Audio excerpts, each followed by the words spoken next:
Background music, backgrounding. Everyone has their music on. You can hear me? Check, check. Mm-hmm. Check, check. Yep. All right. Here we go.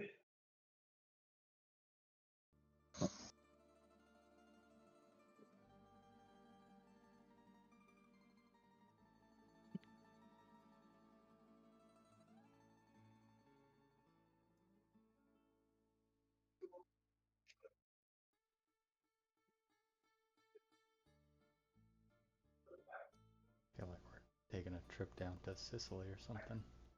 Nah, this is Eastern European. Ukraine.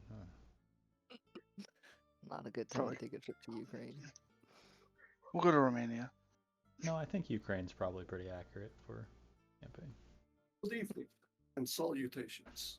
My name is Saul Brentwood. I am on track to be world's best alchemist. I am also owner and proprietor of Sal's Salves. Just remember, if you have a problem, we can solve it. Until next time.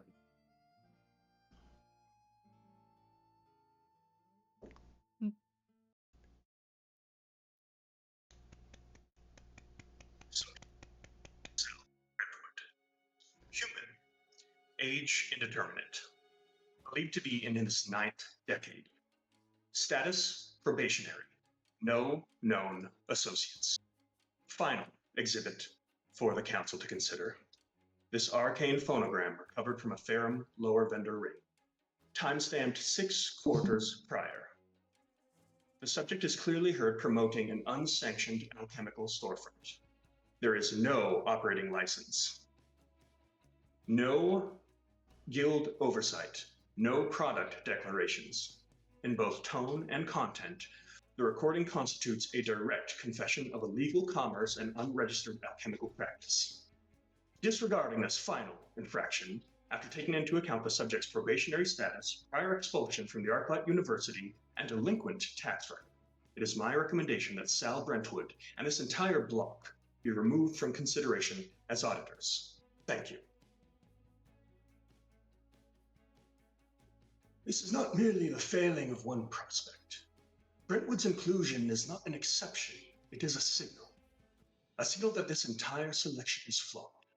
Consider the totality of this cohort. Charles Brandt, a dedicated marksman with no investigative training, and prior sympathies with outlander factions. Yet in Narek, a textile worker from Verdania with a chemically suspicious behavioral profile. No proven aptitude for deduction, military, leadership, and no prior bookkeeping experience. Luminora Catharis, a naval nobility from conscripts, forcibly reassigned amid political outcry and potential secession. Mazarin, whose record is more redacted than readable, with interagency contradictions whose very presence during today's proceedings is likely jeopardizing active, covert operations. And finally, Brentwood himself, a man of forgotten codes and fading records, held together by stubbornness and scentless smoke. His inclusion is not an error, it is a warning. The Oracle has not assembled a task force of auditors. Your divine technology has collected not 1, but 5 rejects from failed institutions, bound this farce in ceremony. You expect us to pretend this abomination cohere under pressure? It will not.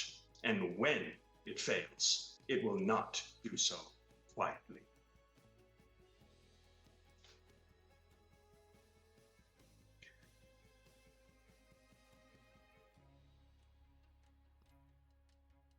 I was not ready for this. We're 2 minutes in and I'm losing my goddamn I know. mind. Honored counselors, She's pretty. your concerns have been recorded and, I assure you, reviewed with the utmost gravity. However, I am instructed to remind this body that the High Regent has already issued final approval on this designation.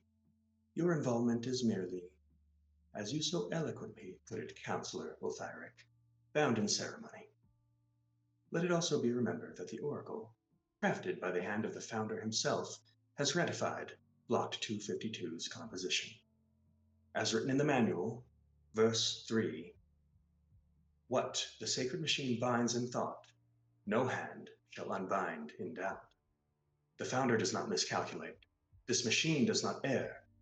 The oracle does not drift. To question its selections is not procedural, it's doctrinal. I encourage this council, as always, to place your faith in the workings of the sacred machine. This hearing is now concluded. Councillor Althiric, document Block 252's official commencement and prepare them for immediate assignment.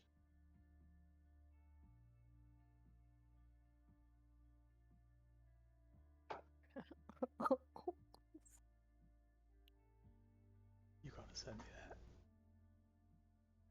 This is so good. Yeah, you gotta send me that. That's right.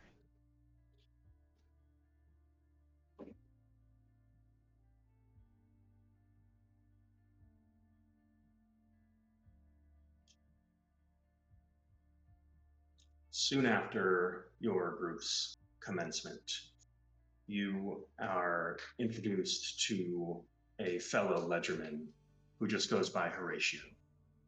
A tall Goliath wearing a button-up shirt, rolled up sleeves, who reluctantly gives you the tour and abruptly prepares you for your first assignment. Here you serve the sacred machine, under the ever-turning hand of the founder. Your names have not been chosen by chance. You are each marked, selected by the oracle itself in a suite that is thumbed the Divinor. Charles Brand, you were removed mid-firefight from the Dalmiri Desert. Neri, you were pulled from a line of conveyors. Luminora, interrupted mid-oath, your training still incomplete. Mazarin ceased from your desk within the 6th house without explanation. And Sal Brentwood, exiled arcanist, apprehended by Fair and Blacklegs on direct order of the Divinor itself. This has never happened. The Oracle does not summon operatives. It selects dissidents, failures, aberrants, threats, and yet, here you are. You've been assigned to our order. Our names are rarely spoken and never publicly. If the Steel Covenant is a sword, and the Blackwood Armada is the spear, we, the Ledgermen, are the dagger that operates unseen in the dark. We root out inefficiency, we dismantle corruption, we silence that which festers in the dark crevices of the sacred machine. You will operate as spies, saboteurs, and if necessary, assassins. He pushes over a black envelope toward your group. Your first mission, travel to the Sanctiforge. There is a sickness spreading in the Shard-like district. Workers, scribes, even overseers, falling into ecstatic trances, speaking in tongues, fusing nourishment, vanishing into the vents. There are even whispers of heretical mutations. He meets your eyes one by one. You are to investigate, contain, find the root, and eliminate it. Welcome to the Black Ledger.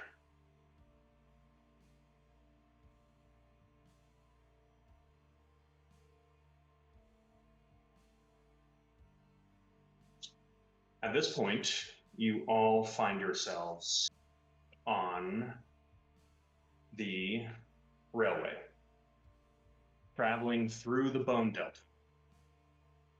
And after a whirlwind of a commencement, you can finally look around and catch your breath, get a sense of what it's like to be around some of your colleagues. And as you look around the train car, you're not alone. In addition to the 5 of you, Marion, the secretary of the regent who represented you at the commencement, is with you, in addition to some strangers. And with that, feel free to move about the train, make some introductions, perhaps small talk with the other members. You've got a long ride ahead. As we begin here, there is a cart of refreshments that is coming by. as you see a young elven hostess who, much like, traveling by Alaskan Airlines, is just pushing this cart and offering what looks like some snacks in addition to what appears to be champagne. You watch as a kind of hefty appearing dragonborn in the back. There's a little bit of a commotion, and he pulls a whole bottle, and he looks like he is getting wasted. The cart is going to go over towards you first. Get it. Would you like a refreshment? Without saying anything, he stands up and grabs a glass of champagne, and then grabs another one and walks back. She nods, moves on over to Charles Brand. Charles, you were kind of lost in thought looking out at the desert as it's kicked up the memories. And you're surprised as you kind of just register that this one's now trying to get your attention for a second. Excuse me, sir. Can I get you a refreshment? Brought my own. He pulls out a flask. She just nods, smiles. She's going to move on to Mazarin. Can I offer you a refreshment in this? Mazarin who was reading over some documents, just without breaking eye contact with him, reading content, just hands the glass over to her and still looking down at her documents, just as You all watch as, without a word, there's a small gasp from the hostess as this young lady who just looks completely unfazed by being on a train, which is an experience that most of you have never. A glass just is lifted up and moves over towards her with no clear indication that there's any speed casting. She kind of like suspiciously moves past her, finally getting to Mr. Brennan. Excuse me, sir. Can I trouble you for a refreshment? Oh, me? Yes, you, sir. Oh, yes. Sorry. Do you have a martini? Think I'm saying that right? I looked around. I suppose I could have one made for you. Thank you. I would very much appreciate. No.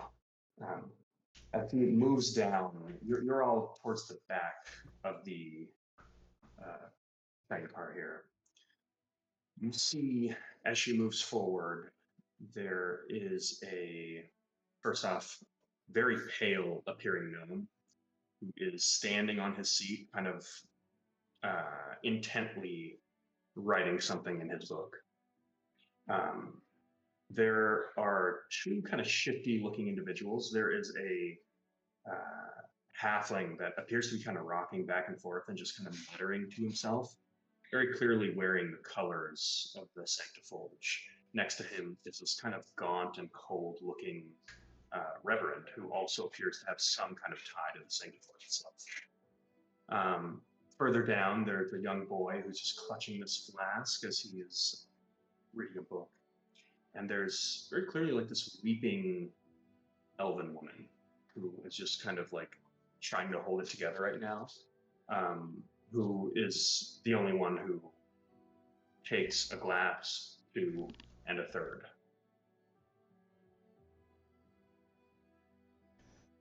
So with that, is anyone interested in moving about the train? You're all kind of seated in your own like isolated areas. You're traveling to a place none of you have ever been to presumably do some life-risking activity with people you've never met. Charles is going to take a second to pull out a bag of tobacco and roll in paper, roll himself a cigarette, and who's closest to him on the train? I would say that would be a tie between the small eccentric gnome and Luminora, the celebrity within your group. I'm gonna go over to the gnome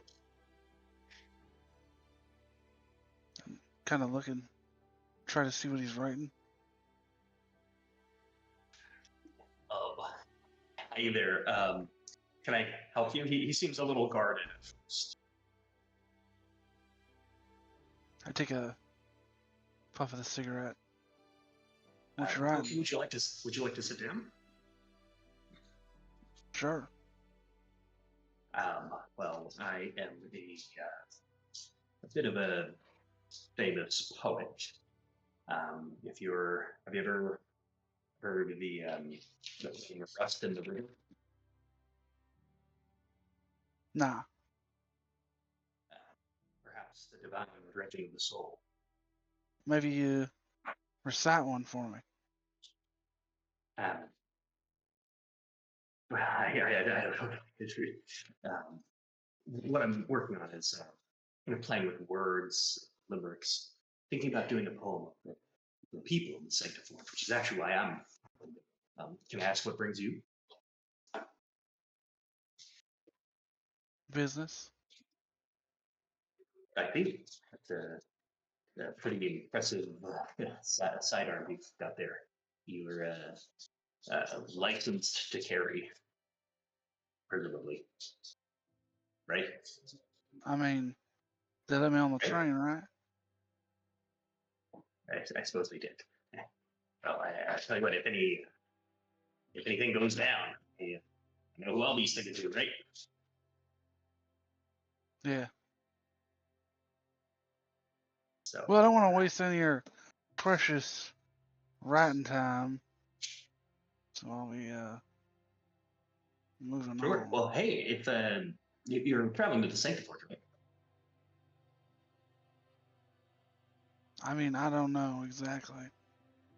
I just go where they tell me. Oh, ooh, sounds like some pretty serious business. Well, look, if you I'll be in the Sanctiform. If you run into me, feel free to say hi. Sorry, I didn't even introduce myself. My name's Stevan Ladranov. Well, Steban, maybe one day I'll pick up one of your poems. Hey, I appreciate that. I'll let me meet. Anyways, yeah, cool. Great. It was nice meeting you. I'm Charles Brand, by the way. Charles Brand. You can call me Chuck. Traveling across the city. Chuck, you were pretty good. Chuck. Okay, yeah. Great. Nice to meet you, Chuck. I go back to my seat, but I don't sit down. I just stay standing.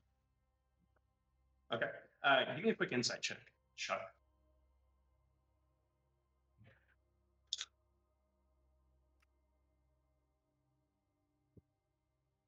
Six. Nice guy. All right. As Chuck goes back to sit down, does anyone else do anything?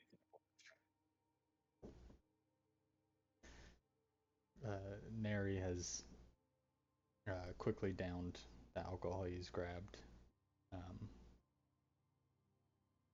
And he was hoping it would stay his shaking hands.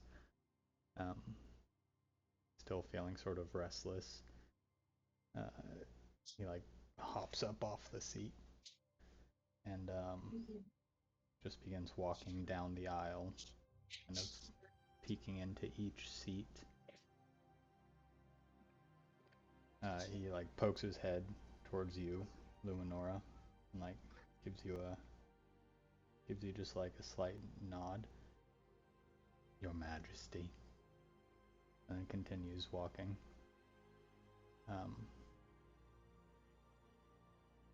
And finds his way over to the other halfling that is drinking excessively.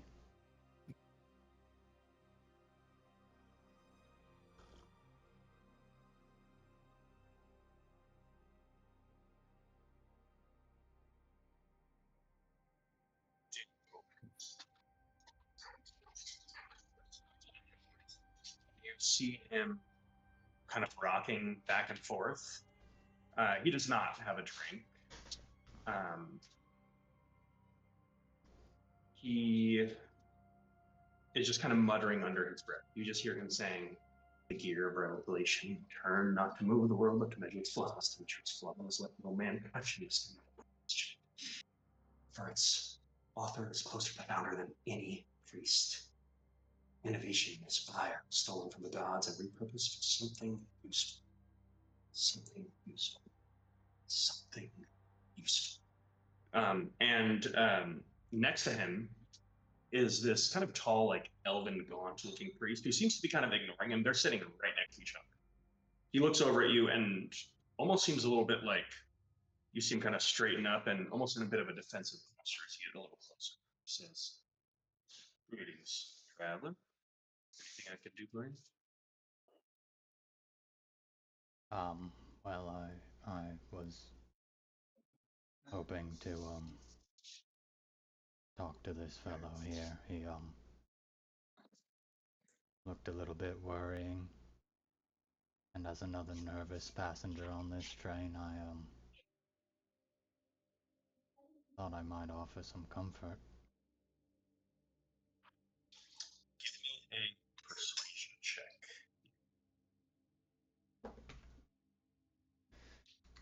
Okay.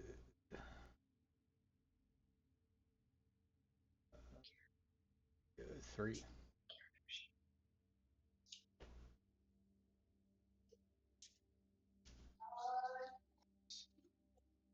What was it? 3. 3. He says, sure, he wouldn't prevent two passengers from talking, but if you don't mind, I'm going to stay right here in my seat.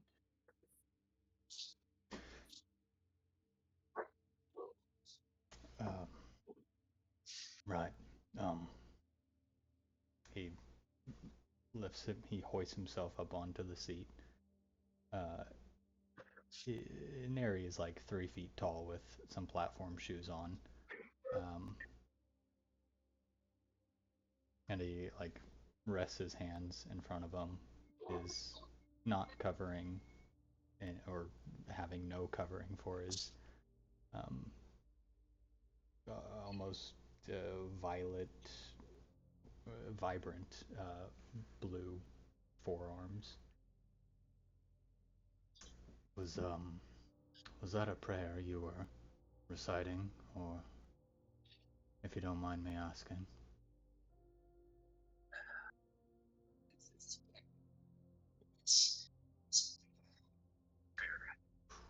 He's like looking around, and he just like looks over towards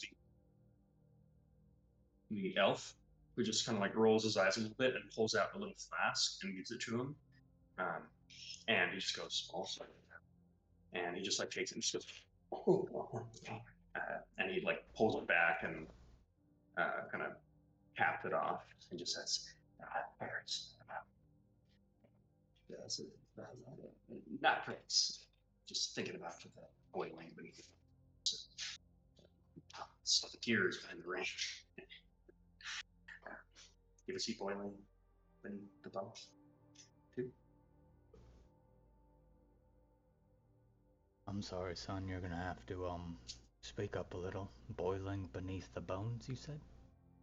With that, because I apologize for my friend. He's taken ill, which is why I'm bringing him back to the Sanctiforge.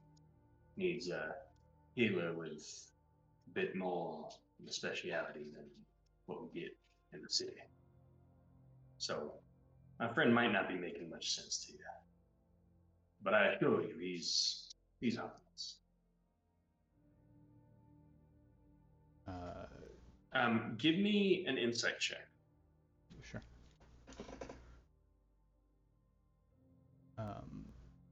12. 12. The halfling looks afraid, and specifically, he looks afraid of the creature. He also looks like he kind of has more to say, but not in front of this guy. Neri switches to halfling. I'm with this new group, and I don't right know what we're doing in the Sanctiforge, but if you're going to find a healer, and you have something that ails you, that might be of interest to me as well.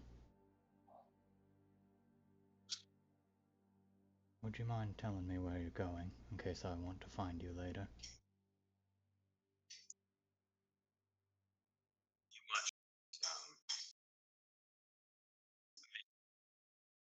Preacher just looks over at him with like a knowing look, and then kind of like looks back and is ignoring what this conversation is. Fetch.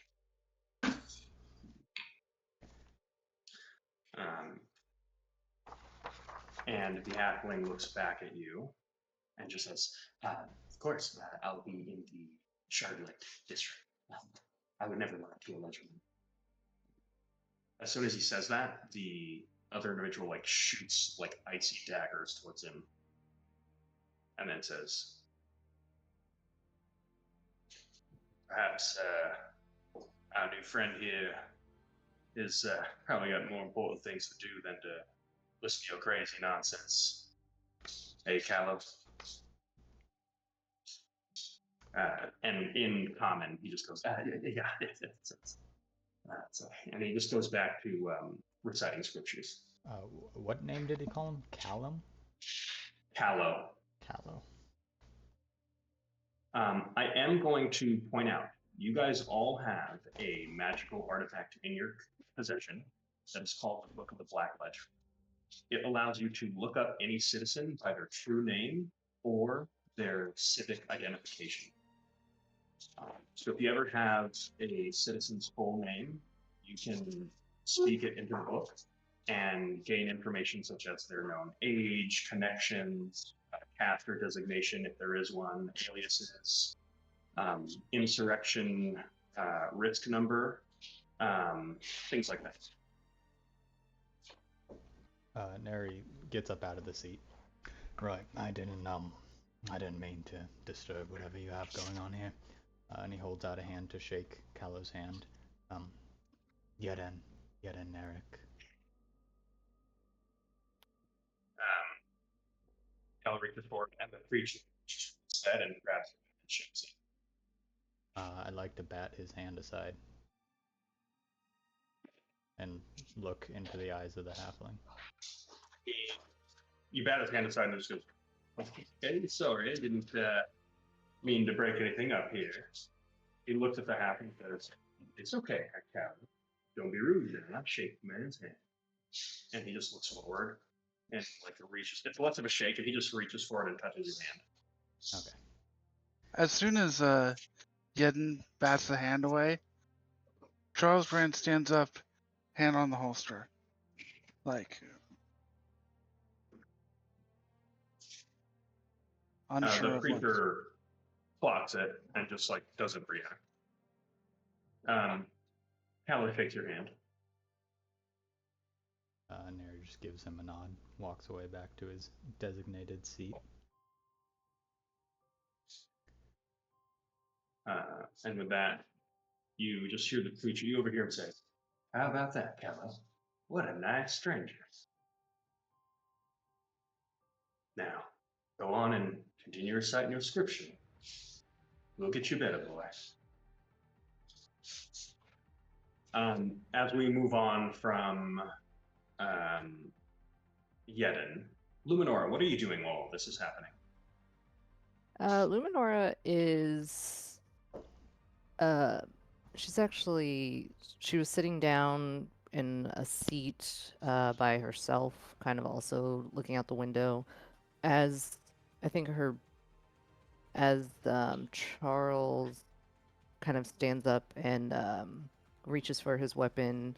She sort of tenses up and puts her hand on her sword, and then kind of eyes him as he relaxes, and then gets up and kind of walks past him to grab a refreshment. As you do, you feel Sorry, say that again. as you do, you feel a little tug on your arm as you walk close to the front of the train. And you see the elven woman dressed in black who is trying to get your attention. She goes, excuse me, I don't mean to be a burden. The hostess has advised me that hit my drink limit, and I've got a fear of these contraptions. I was wondering if you weren't going to use yours, if you'd be so kind as to perhaps procure me a couple glasses of local courage. You see that she's like sniffling as she's like fidgeting with this cigarette box that she has. Luminor will kind of pull her arm back from where she touched her, and look at her. Pauses. I'll see what I can do, and walks away. Sorry, she sees how uncomfortable being touched, and immediately you see this like look of like guilt, like oh wow, or step with the strange. Okay, you walk up to the hostess. What would you prefer? I'll take a water and something strong. And she kind of just looks past the hostess expectantly. I have the makings of a martini that is also being made for another guest, if that works for you. Certainly. Good. And here, let me know if there's anything else I can get from you. Just nods at you. Luminor walks back to the lady who's sad looking. And she'll actually hand her the drink and sit down next to her. Have you ever been on such a machine like this? He kind of begins slowly nodding and just like breaks down weeping in front of you. I'm sorry. I'm so sorry. Let's get that here and just like down this martini. She says, I'm coming to collect the body of my husband, Paul. We were logistica time auditors together. He wanted to be closer to the founder, take a vacation to see the arch of the pale notches and the inner workings of the second machine. When he was just not the same. He stayed the last year and never heard from him until I just got away. He starved in the desert by himself. He just starts weeping again. Luminor looks particularly uncomfortable with the display of emotion. Sips her She water. clocks this, and again, like without thinking, goes reaches for it and like touches your arm. Before she even touches Luminor, she's gonna like move out of the way. But Yeah. like she like I'm flinches sorry. back. I'm so sorry. I'm just yes. This is so embarrassing, man. Condolences, if you're in. I am sorry for your loss. The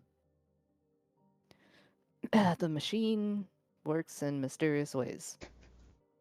Wait, I know that, Marcus. You're one of them conscriptors folk. Yes, indeed, I'm from Conscriptus. Where Oh, did you say you were from again? Logistica, look at me just weeping in front of a mill. I've read of the houses of conscriptus. That Lotus, was Catharis. Yes, that is correct. I'm from that house. Oh my. Spellblade warriors. I read about you in the Chained Doctrine. Oh, They say that when you woman of Catharis in a duel moves like Zalathea herself, I would love to see that someday. well, if you are seeing it, that probably is not a good sign. So,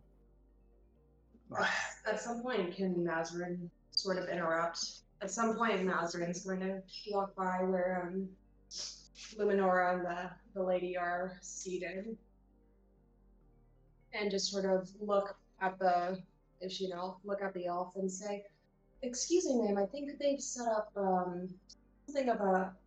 It's really quite pleasant. A booth back there. Oh, there's music, and it seems very comfortable. And I think it might help, kind of just calm the nerves.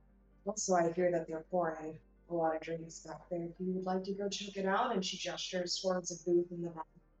And there's a harp playing itself, and there's a bunch of flowers scattered about, and there's just a few drinks set up in the back area. Give me a persuasion check.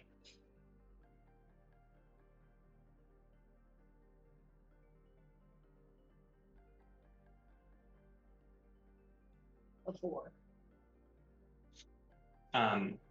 She looks at you, looks back at the booth, and then looks at Luminora, and immediately you see her just like flush with a sense of embarrassment of like, oh my god, I am just leaping in front of this noblewoman, and then I just started asking her like personal questions, and now this like government person is coming here to like tell me to fuck off. And she's like, oh yes, oh my god, I am so glad I found it. I am so sorry. And she just gets up and says, I really didn't mean anything by it. Yes, I will absolutely move my seat. And she rushes back over to the back of the seat and sits down where you pointed out. Mazarin just sort of looks at Luminara with a raised eyebrow and a knowing look and says, "Sorry, I didn't mean to intervene, but that was deeply uncomfortable. I'm just trying to read here." So, pardon. thank you. Mazarin, is it? Yes, that's right. And it's Luminara. Correct. It is a pleasure. And she like nods her head as like this is their probably first formal meeting, greeting. Mazarin deliberately does not reach a hand to shake and just and takes a seat back where she was originally seated to read her.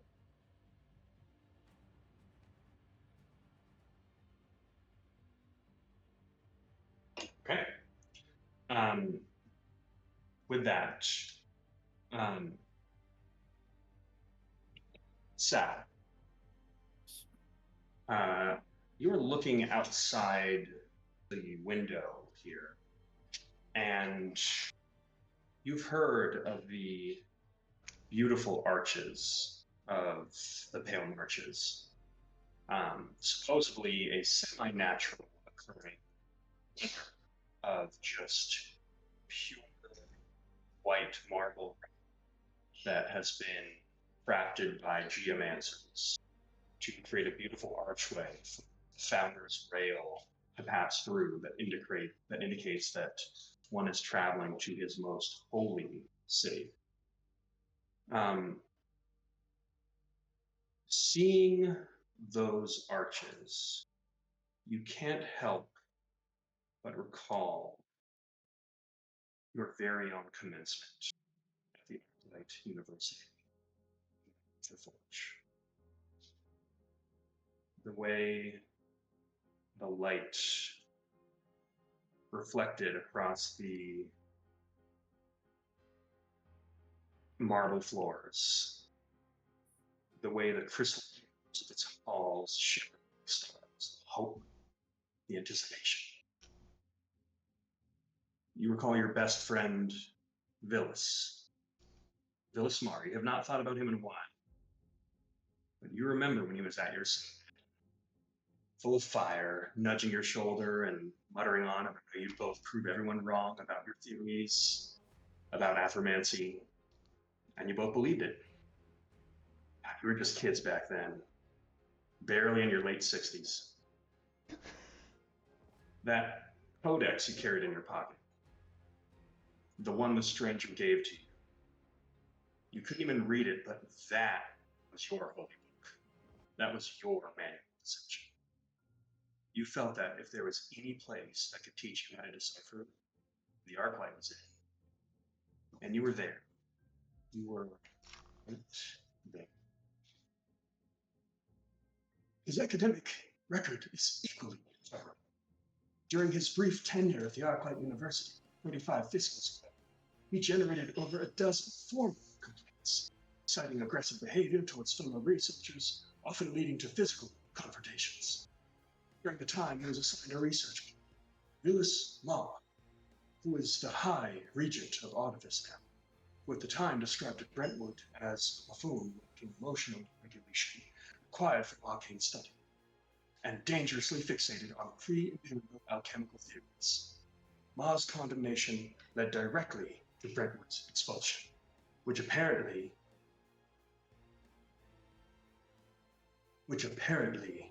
incited Brentwood to attempt to ignite the eastern wing of the archive, with hundreds of archivists still inside.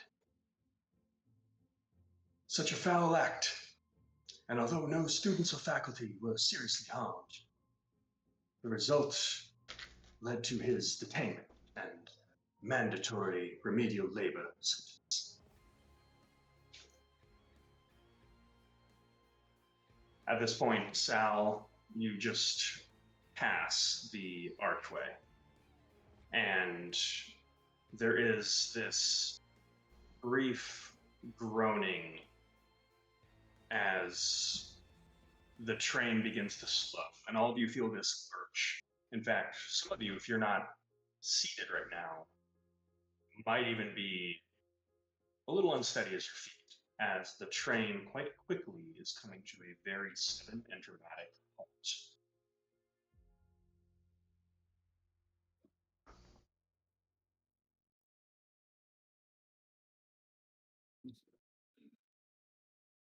As the train screeches to a stop, you find yourself at a small switch rail outpost.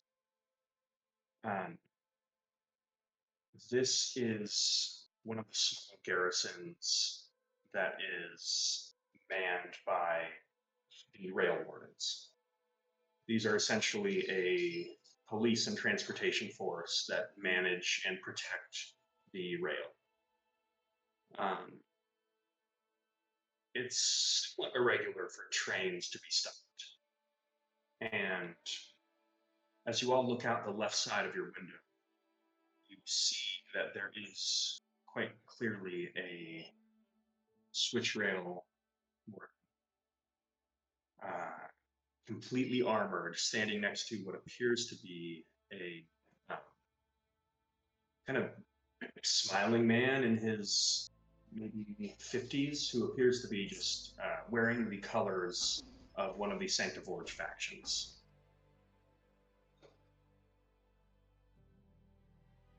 Just expectantly for the train.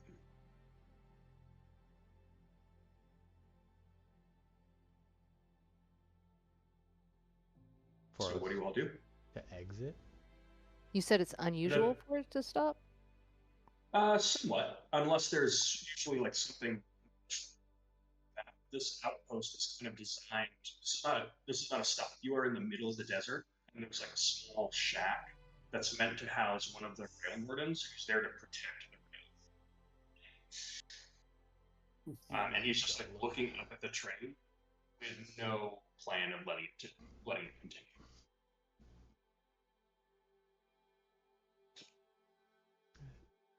Yeden gets up and walks over to Charles.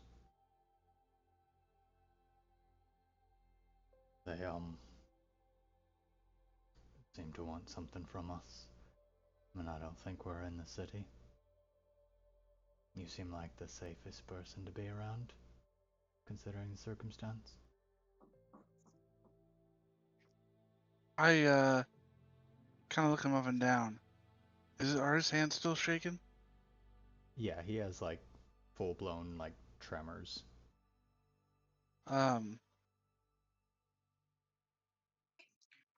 He pulls out the flask. Seems like he needs something stronger. I won't deny it. And he takes too long of a swig. Is it Hands it back. have like a purple handprint on it now? If you inspect for leftover ink, he says, "Don't worry, it's long absorbed into the skin. Saves the clothes extra washings." Charles puts the flask back into an inside pocket and looks for the closest exit.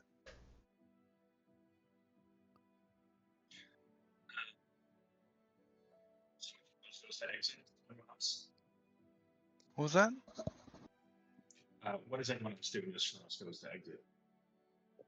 I want to find out why the train stopped. I'm not gonna get any answers. Matherin's gonna go ahead and follow as well. Just And seeing the group that she's supposed to be attached to, Luminor is also going to follow. Right behind Charles. See Saul finish his drink. Okay, I guess we are going. So I So- assume there's more than one train car. There are more than one train. Okay. How far away from these guys are we? As far as train You're pretty cars? close. You happen to be the one that, like, as a train grinded to a halt, your train car is closest to these guys. Okay, so I'm gonna open the door at the end of the train car. That's like where the two train cars connect, and then hop onto the ground. Okay. As you hop onto the ground, you see this smiling individual standing next to the switch rail. It just says, greetings and salutations, my friend. And he just kind of bats his hand in the air as there's a bit of like a dust visibility.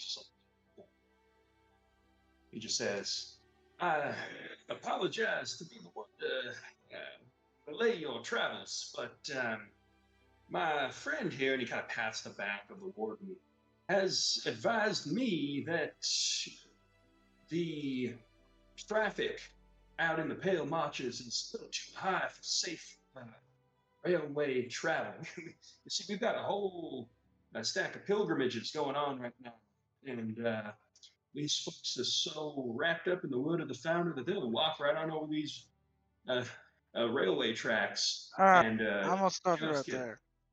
pancaked. Specialist Absolutely. So, Charles Brand. What's your name again? I'm Father Mold Hendricks at your service. I take out my ledger book. Okay. What's it say about this guy? He is 55 fiscals old, male. He is a Sanctiforge citizen. He is waged in his class. He is an acolyte designation, so he is considered a captor. He has no known aliases. His insurrection risk determination is loyal. His associations are with the Sanctiforge, and specifically a group that is known as the Gearheads. Okay, so I scan quickly, see he's loyal, close the book, and then just kind of hold it up. You know what this is? Well, everyone in the Sanctiforge is talking about it. You must be the Legerman that have been selected by the Oracle himself. Well, that's right. So, why'd you stop the goddamn train? Well, it isn't right though, is it? Excuse me? I said it isn't right. The What Oracle isn't doesn't right? pick measurement. The Oracle picks out dissidents who seek to sabotage the will of the founder. I'm sure that's what they say in the diplomatic sanctifies for that. I It's didn't know. okay. You don't need to reach for your weapons. I'm just saying, you can't fool a man of the faith. Now, as for why we stopped this train, I didn't stop anything. Now, this is the switch rail warden's purview, and he has deemed it unsafe to allow this vehicle to travel any further. And he's saying that it's going to have to go back to logistics, back to where you came from. So I have no power to influence his mind, just the way that you have no power to influence mine. So why don't we go ahead and ways amicably and not let this escalate? What do you say? I'll tell you right now, I ain't escalating anything. All I'm saying is I got a job to do. You better get me there. Well, tell you what, as we have divined, the weather tomorrow is going to be much more favorable for our pilgrimage folk. Well, they'll be able to see a train coming. So why don't you come on back to me?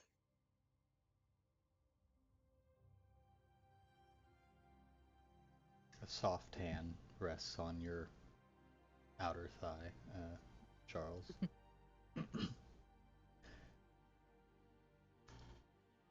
So, we have a place to be, and I don't think our employers, as unsatisfactory as you might think we are, would like us to be delayed a day.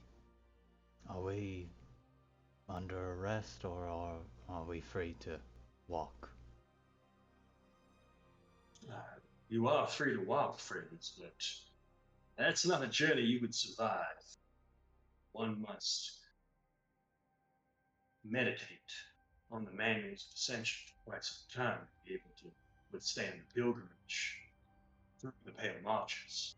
Besides, it'd be much faster if you just went on back to Logistica where you came from and take the train tomorrow. I turn Why? around From here, it's about an and 8-day walk. walk up to Luminara, and I'm like, At this point, is everyone outside the train? they all followed me. Is what it sounded like. Yeah. Okay. Yep. I would like a group perception check, and I'm gonna take movement.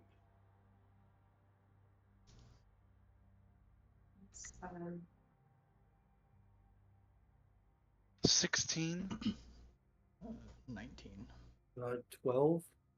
6. Okay.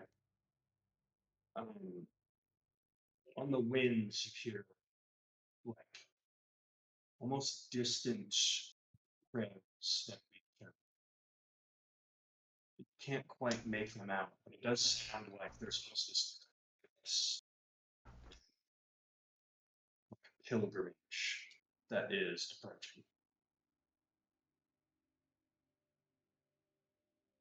Could I get that one more time? You gotta lower your gate. You gotta. What's that, Pierce? Uh, your audio is popping in and out whenever you do. Oh, I'm probably getting way too close to the mic. Talk to you about it after. So you are hearing whispers and prayers on the winds, and it sounds like there is like a large group of pilgrims that are like singing praises and just like uttering prayers that is just like one way or another, whether magically or otherwise, being carried on the wind. But it sounds like a large group heading this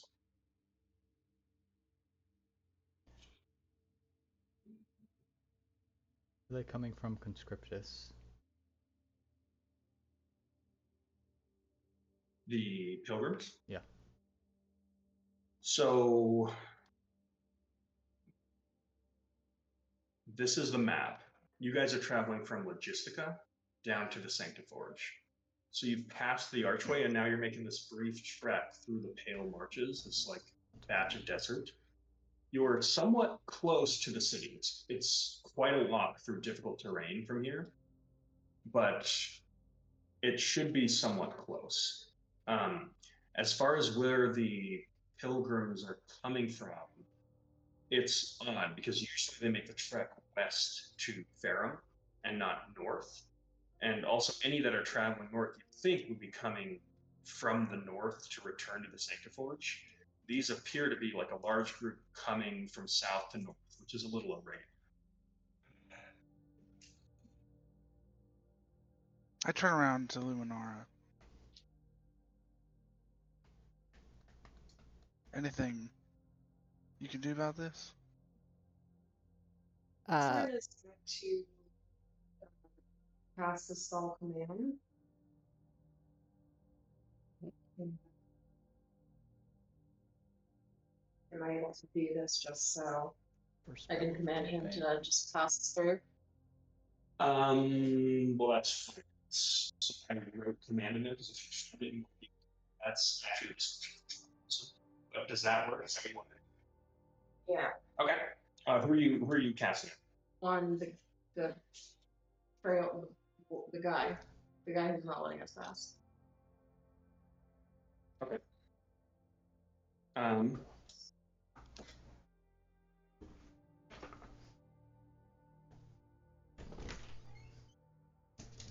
Is she casting a spell? You don't know. Well, is she doing weird shit? No. Okay. As you turn to Luminora, you watch as the rail warden just like shudders for a second, looks at you, and just says, "There's no reason you all can't pass through here. This train should just be going on its way." And with that, you watch as Father Hendricks just goes, now, hold on a second. That's not what you told me more than a second ago. Madrin, give me an arcana. Take advantage too.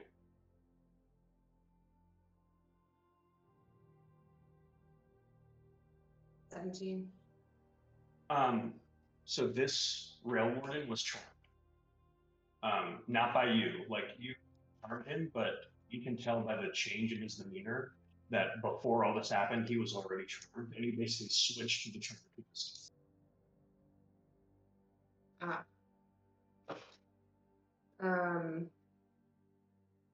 Mazarin just lifts her champagne shoe that she never had and says, "Thank you, sir." And then within everyone's mind, you can hear Mazarin's voice saying, "Let's get on the train and just."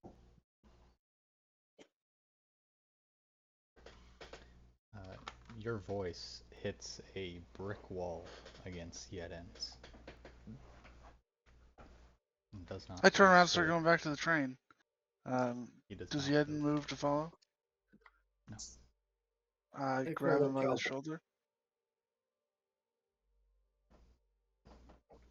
What? Kind of nod my head to the side.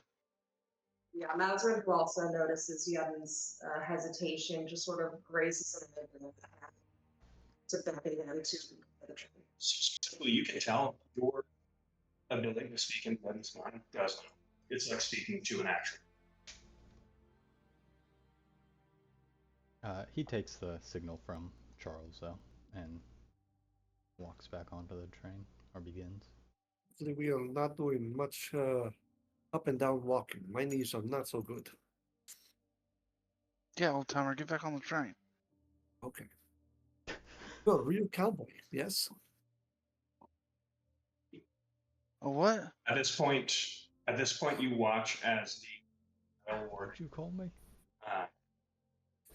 reaches over and there's like this device in the middle where you see that almost like these three crosses have been like arrayed in different formations, and he just like takes this like clockwork like device. It's like kind of looks like a flail in a baton with like a ball and chain. But he just like takes it and like bats one of the crosses, and it just like spins a couple times and then points forward. He hits the second one, and it spins a time. It spins and goes forward. As this is happening, you are noticing that that sound of those prayers are getting louder and louder, to the point where it's almost like deafening in like a thaumaturgical way. And you begin to hear whispers and whispers. You specifically make out the term false, false. And there's just this like cacophony of voices that begins to be like extremely disorienting.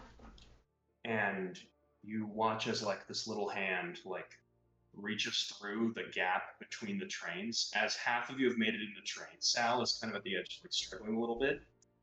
And you watch as this like dehydrated and desiccated pilgrim.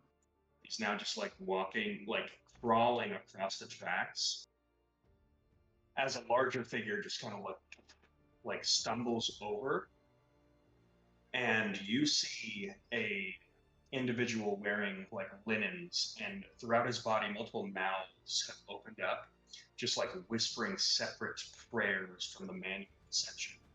And you watch as the turns, and this individual just like grabs him and like pulls him into his body, and you just hear the sound of like crunching metal as this individual is now just being like shredded by this shivering creature.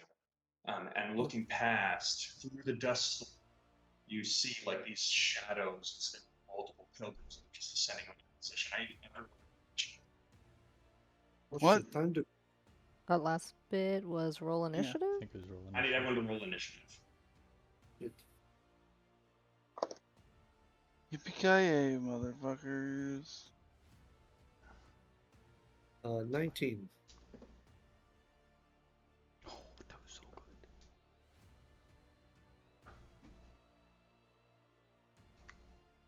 Oh, she?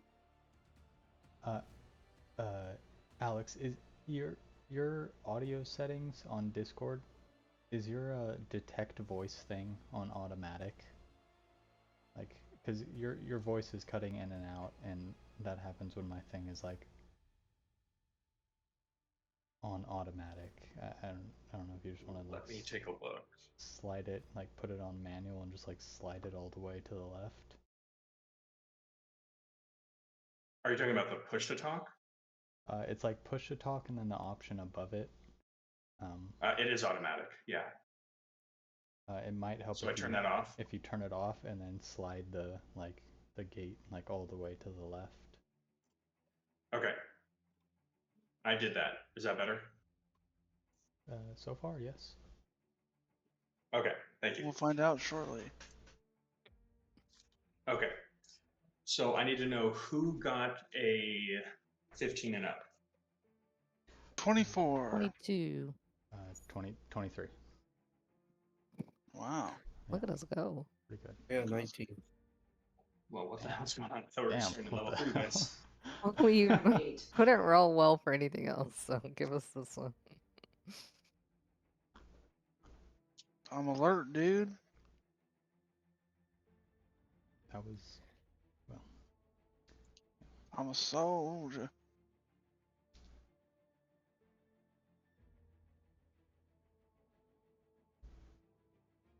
Okay, so with that, top of the round is going to be Charles, Luminora, and Neri.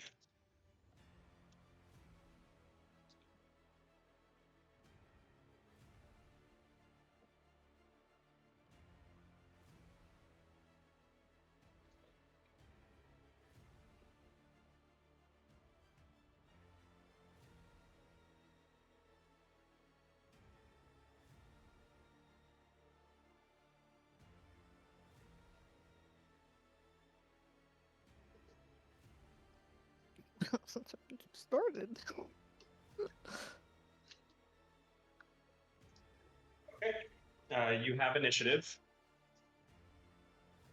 Let me know what you'd like to do. We're all together. We're grouped initiative. Yeah, I'm gonna allow you guys to move together as a block. Technically, it's Charles, Neri, then Lumino. If you guys are out initiating each other. I don't care if someone's got something crazy. Go for it. If not, I'm shooting. Shoot away. Yeah, shoot, man. Charles sees this guy, this giant thing with a bunch of mouths, eat a metal man. Fuck this shit. And he draws his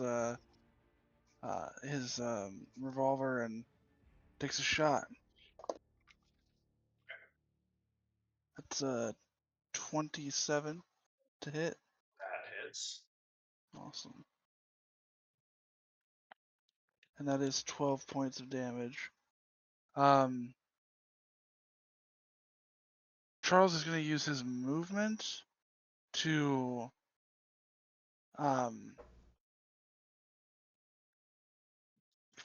kind of get not in the way, but kind of in between Luminara and the mouth thing. Like maybe to the front and the left of her. Okay. I thought she was that one down there. She is. Oh, okay. Um, Move me back. I mean, I don't want to be like that close. Okay, so Charles, as you get a little close up on you here, see you with your cigarette in mouth. As you move towards this thing, all these mouths are like just reciting these prayers, and as they do, there's like some force that is making it difficult for you to move inwardly with this thing. You can still position where you want to, but it just you can tell you're moving slower. Okay. Yeah. Cool. Okay, that brings us to Neri and Luminor. Yeten Neri flinches at the gunshots. Actually, I'm so sorry. I need Charles and Luminora to give me strength saving throws.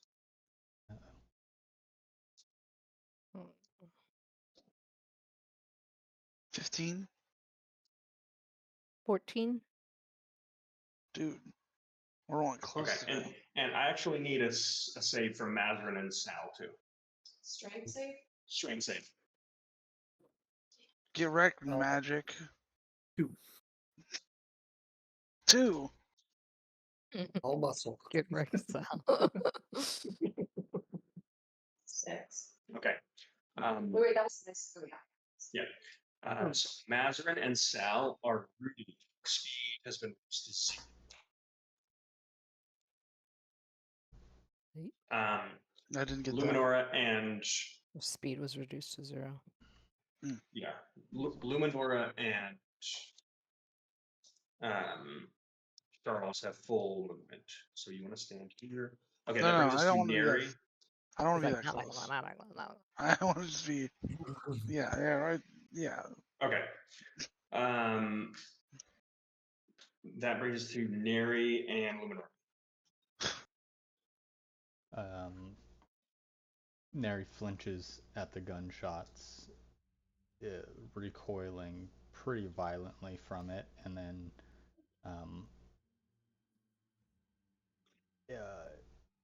internally, or I guess externally, he is running sort of crouched and ducked towards the train car, moving a lot quicker than he was expecting, reacting to this a lot quicker than he was expecting. He pulls out one of the hand crossbows that was supplied to him and just like quick fires at this thing. I'm gonna use one of my lucky points to give myself advantage, but he's like firing without looking. Well, actually, that would. Okay. Yeah. That's a 9 to hit. Or no, that's an 11 to hit. 11 hits. Oh. Okay. 5 points of damage.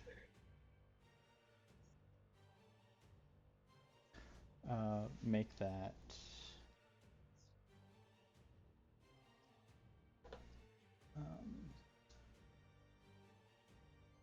make that 12 points of damage.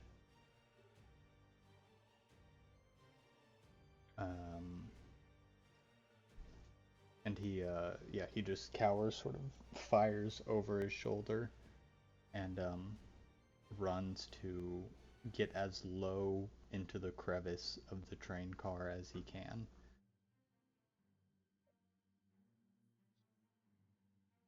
Any moves?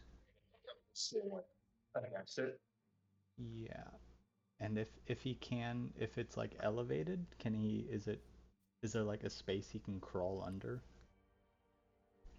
Yeah, if you go prone. Yeah, he'll go prone, crawl under it, and bonus action hide. Okay, yeah, you dive in there, bonus action hide. Go and give me a stealth check. Oh, yeah, a natural 1. Okay. 9. So as you go to jam yourself in there, you realize because of the dust storm, there is no room between the track itself and the rail. So you kind of wedge yourself in where you're a pretty tiny target, but you can't actually get under this thing. So everyone knows where you are. You're just nervous. You're a tough target from here. Luminora. Luminora pulls out her rapier, steps to the side because she can't see because Charles is in front of her. She whispers, or she says out loud, "By the blade," and cast mirror image. Okay. You cast mirror image. So you watch as a bunch of Luminoras like step out of a central Luminora, all look towards this crowd and give like an on guard stance. Okay, that is going to bring us to our cultist aberration here. It is going to whisper. You just, in unison, you just hear it say, "Let my blood be the ink in the founder's hand." And with that, there is this bolt of lightning that shoots down from the sky and is going to detonate on Charles. I need Sal, Charles, and Luminora to give me dexterity saving throws. Oh shit. I actually have good dexterity this time. 12. Ugh. Not Okay, that great. 12, 8, Luminora. 4. 4 also. Okay. You are all blinded until the start of the cultist's next turn.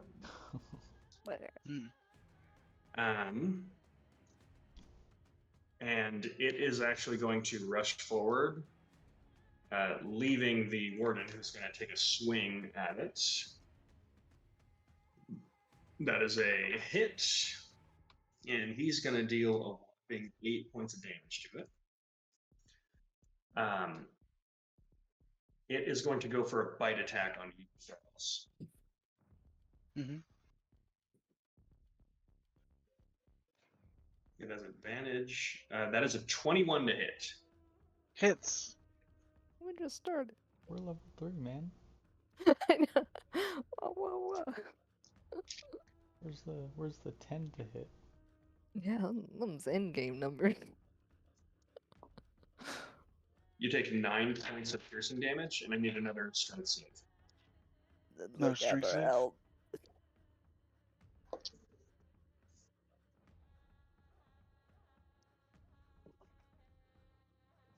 16. Okay. By the sheer weight of this thing, like ramming into you, you get the sense you're lucky that you just weren't knocked on your ass. Also, you can tell by its bites, it was a little bit off balance. The damage you sustained was woefully short of what could have happened to you. That is going to bring us to Father Hendrick here. The good Reverend is going to cast Bless on himself, the cultist, and this acolyte over here. Cool. And then he's going to move over this way and just say, "You aren't welcome. You should have just gone back." That is going to bring us to this acolyte, who is going to rush forward. And he's going to dump a Cure Wounds into the cultist here. Oh, that is max. He's going to heal it for 13 points of damage. Whack. This one here is going to just make it over here, not quite in range of the group because of the movement penalty around the mouther.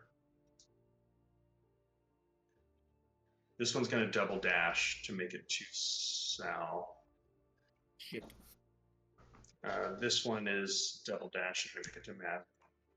That brings us to the Warden.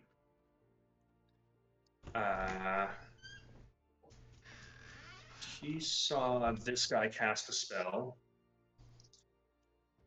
He just yells, "You shouldn't have toyed with my mind!" And he you watch as this baton thing, like a ball and chain drops from the socket and then like shifts up into just like a full-on flail. And he just like Awesome. swings it wildly at him. And he is gonna hit him for 8 points of damage. Saving throw. Success. That brings us to Mazarin.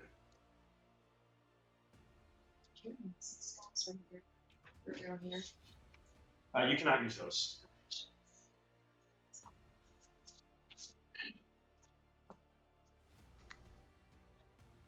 And I still can't move, is that correct? Your speed is reduced this year. So you cannot use movement. Okay. I'm going to cast Telekinetic Fling at the beast with many mouths. What are you flinging at it? I am flinging the 10 that I was holding on the train.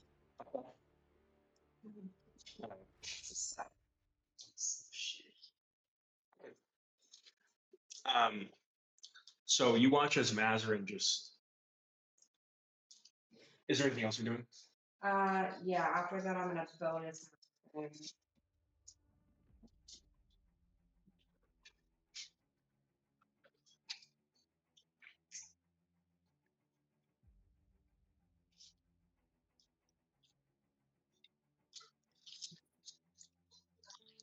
I didn't hear anything you said, Jessica.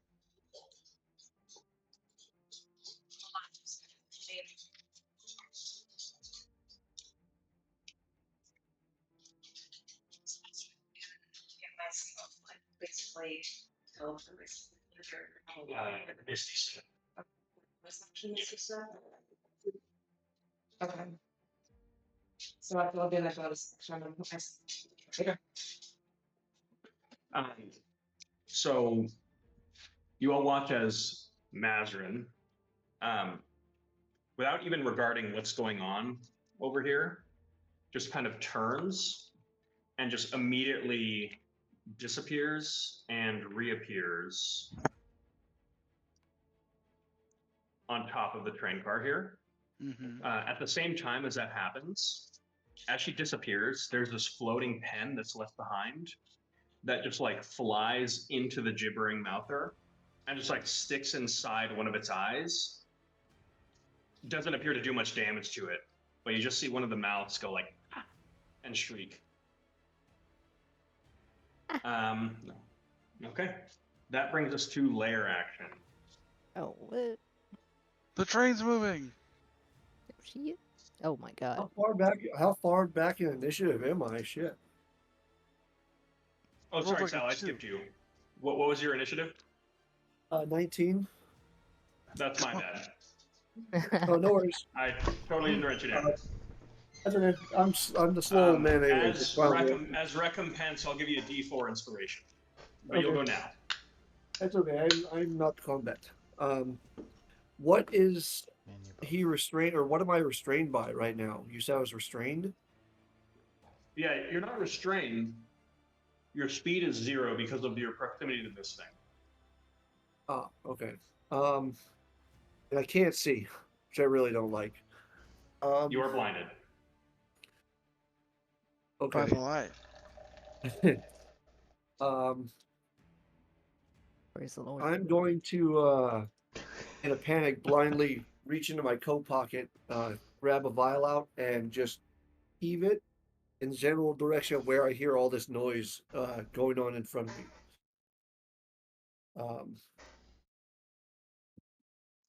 Okay. So this would be an attack, I guess, at disadvantage, probably supreme disadvantage. I'd be aiming for the big thing or just a group of noise. I'm guessing I can hear all the shit to my left, right? What spell is this? Poison spray. Is that an attack or a saving throw? It's an attack. Okay. So roll at So you're disadvantage. aiming for the big thing. Roll at disadvantage. Not bad actually. 15. That hits. Okay. It takes 7 points of poison damage. Okay. Is there any way to break the restraint, like the speed of 0 condition, or no? At the beginning of your next turn, there'll be another saving throw. Okay, gotcha. So it's on the start of your turn as this is all happening. You cannot move because of the presence of all these prayers just weighing you down. Okay. And that's my turn. Okay. That's going to bring us to top of the round. Charles, Luminora, Neri. Lair action? Did I miss that? I'm Dude, sorry. are you the homework kid? Yes. No, we did the lair action. The lair action Oh, you just is moved at all that stuff. that gonna the add 2 larger group is getting closer and closer. Okay, I'm sorry, I missed that. I was Cool. gone. Also at initiative count 1, Marion, the woman from the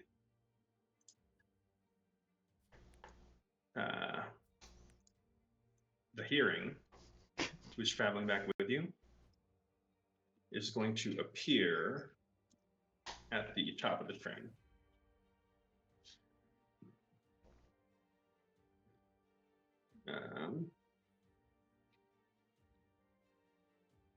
And Fancy. she will go on initiative count 3.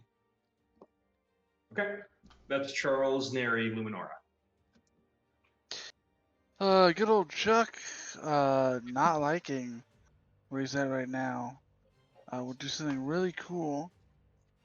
He's gonna kind of kick off the mouth thing to put some space in between them, and he's going to use one of my fancy trick shots, which is a deadeye shot, which gives me advantage. And since I'm at disadvantage, I assume that just gives me a regular old shot. So are you leaving it space first? I am leaving it space first. Because Why not? as far as I know, I can't shoot something point blank. You can. You're Okay, just then at I'm not. disadvantage, which you already have. And then I've canceled my So trick shot. it just it cancels out. So Yeah, first off, give me a strength saving throw at the beginning of your turn, and this goes for Luminora and Nereus. Actually, just Luminora. unnatural 20. Okay, you have your movement. Okay. I'd like to move. So you're just shooting this thing. Go ahead. Yeah.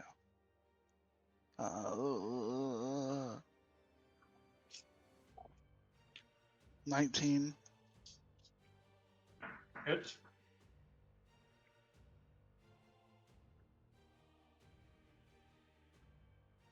That is. Ooh. Max damage 14.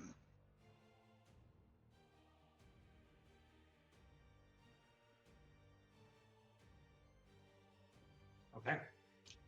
With a I'm resounding willing. shot, you just fire into this thing point blank, and you watch as one of its like eyeballs just like blows open, and there's just this like gaping wound where a mouth used to be, with like a tongue hanging out, where it's still trying to like put together some kind of prayer. I'm gonna move away from it. Okay. I'll take an opportunity attack. But I want to get like behind one of these mirror images or something. Put So something it in has between. advantage. That's only a 10 to hit. That doesn't hit. There we go. You can make Yeah. it this far back. Cool. I shoot far away stuff. Okay. Luminor and Neri. I'm going to magic missile it in the face, since I can't see. Magic missile. Okay. The thing that Charles just hit. That is first missile is 5. Second is 3, and the last one is 4. That's a total of 12. Okay. 12 points of damage. What do At you this roll? point, you've brought it below half. And with that, you watch as it just starts like shuddering, and its mouths just begin to like open and invert, which reveals like within the soft palate and like the like tongue, there are other mouths that are opening up within it, and it's just turning into this like weird flesh flower. The linen around it just kind of like dissolves as like acidic spit just like leaks out of it, and the prayers are now occurring in your minds, and everyone's vision just kind of blurs, and you're getting real disoriented just being around this thing. That brings us to Luminor. Do you have any other movement? Oh yeah, I rolled a. Well, I forgot. 16? 16 on the strength saving throw. Yep, you're good. Okay. I'll take 2 step backs and 1 step to the right. Okay. Did you hear? Oh, that's too far. In front of Charles. Yeah. Okay. So Charles, you instinctively went up to like defend Luminora, and then you watch as you kick back, you watch she now puts herself in front of you, defending you, as you can see just through like the blurry vision as your vision is slowly returning to you. Cool. Neri, you are up. Do the whispered prayers in his mind affect him at all?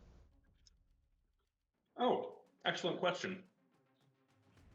I need you to give me a wisdom saving throw.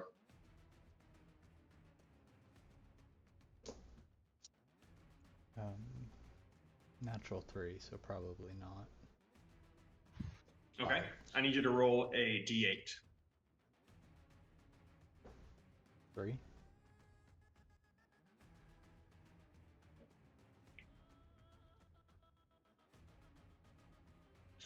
Okay. So on a 3, you are for this round, you are too like confused to move, but you still just have your action from here. Okay.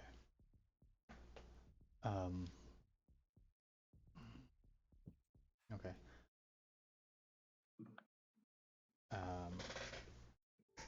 He will try to wriggle himself like a little sandworm further into the sand. Just like talking to himself like, come on, Yedin, you can do this.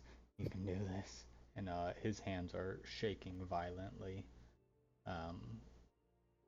And he's going to hold his action at the mouther, just waiting to line up a shot. Like he can't seem to get a good shot with his hands, and he's trying to just steady his breath. Okay.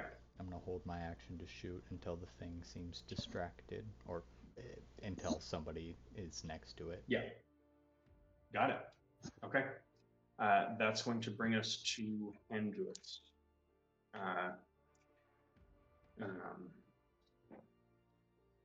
He's just going to say, I didn't want it to end this way, and he's going to reach out and cast an Inflict Wounds into the Rail Warden.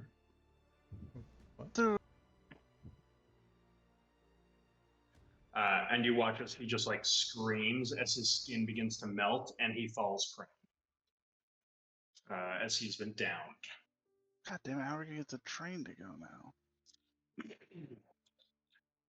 That is going to bring us to. Good question.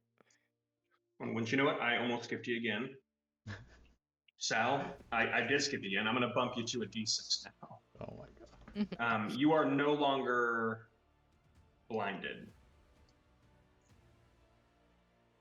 Actually, sorry, the gibbering mouther is not gone. You are still blinded. You are also muted. You're muted, Eddie.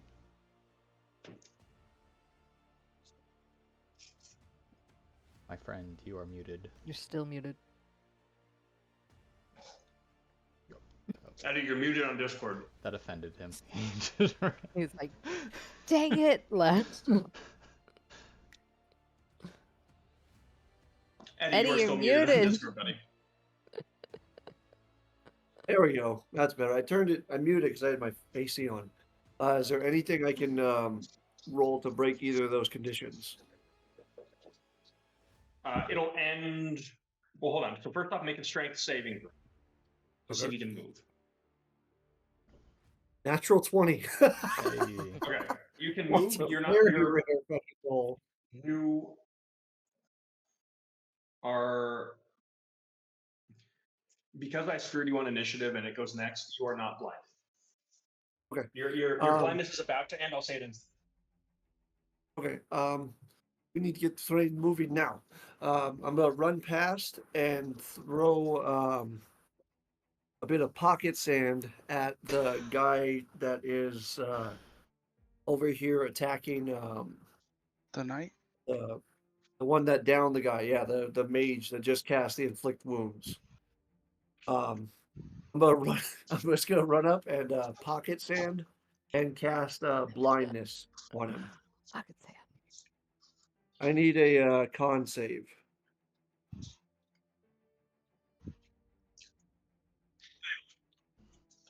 Six.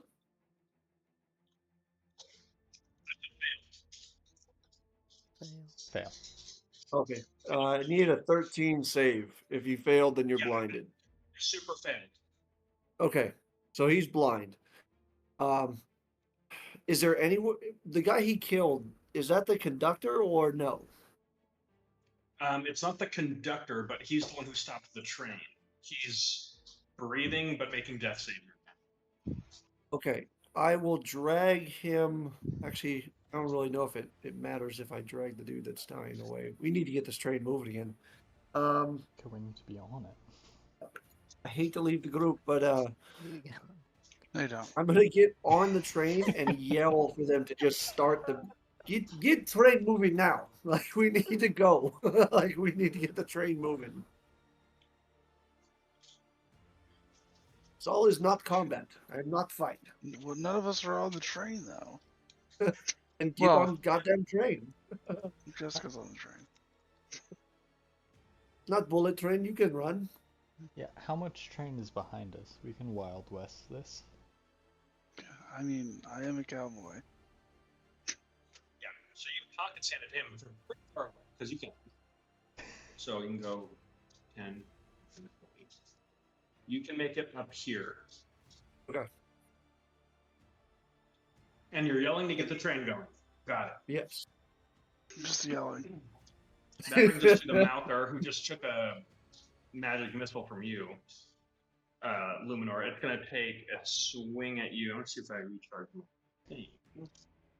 As my it D6s. as it approaches, as it gets into range of Luminora, Yeden will take a deep breath, exhale, and with as steady of a hand as he can, will fire.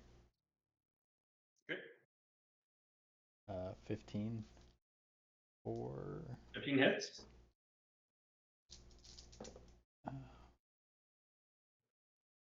13 points of damage.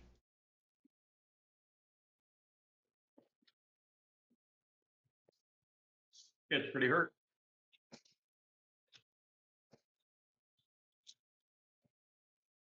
Going to take a swing at. Do I hit a mirror image? I think you have to roll to hit first. I rolled a 10. That doesn't hit. Okay. So I think you hit first, and then if you hit, I roll a d6 to see if you hit a mirror Got image. it. Also, I haven't over the year. Okay. That brings us to Hendrix, who's now blind. For a full minute. Very good. He's going to step over and slit this guy's throat. How can he? Whoa. How can he see? I mean, you just did disadvantage. Well, I guess for he could like fall on him. perception Yeah. checks and- Yeah, I mean, he knows where I'll give you disadvantage. He's cutting his Um, knee. Ahead. Same effect, really. I'll say this. Between the armor and him being blinded, he's just kneeling and just wildly like stabbing into the armor. Some of these are hitting, and then the warden's like kind of weakly like fighting him away with whatever strength he has left. So he has not taken a coup de grace from this. Nice. With his bonus action, Fucking see. he's gonna healing word on the gibbering mouther to heal it for Son some. of a bitch. That brings us to the group of squares here. So Acolyte, just step forward. Another cure wounds. Oop, wrong dice. Another cure wounds. Great. Heal it for another 6. The Acolyte here is going to rush Yedin. These two are both going to rush you, Yedin. Actually, That's unfortunate. hold on. Yeah, they're going to rush you. I'm prone, so they have advantage. So you're prone, Yeah. so they have advantage. The highest one for the first hit is a 10. Misses. Armor class is 15. For the second, a 13. Misses. Okay. So they're just like, I mean, they're like desiccated pilgrims that are like dehydrated and almost near death themselves. So they're just like kind of like grabbing you, trying to pull you out of this thing and trying to stab you, and you haven't sustained any injuries. The warden is going to death save. Success. Mazarin. Can I roll for movement? You're on the train, dude. You are clear. You're out of disadvantage. If I enter its range, If you start your turn in its range, so you're good. okay.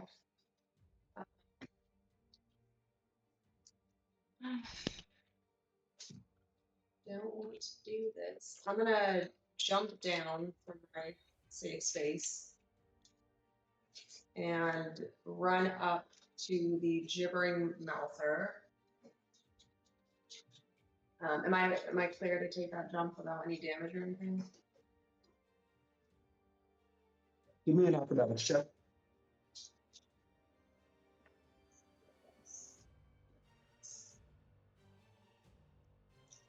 17.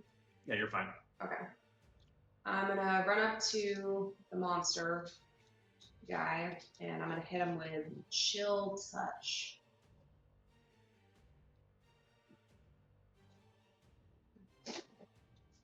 Daddy, chill. That's a 9. He hits. Ah, 6. Love that one. Roll for those. What the heck is even that? Great meme. So good. That's a 9 points of damage. Okay. Got it. And then I'm going to follow up with a bonus action telekinetic propel and push him. How close am I down? It's a D6.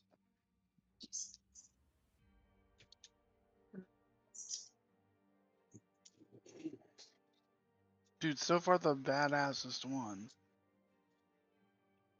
Jumped off a train, froze a dude, and telekinetic pushed him? It's not frozen per se. You know what I mean. I'm trying to hype you up, dude.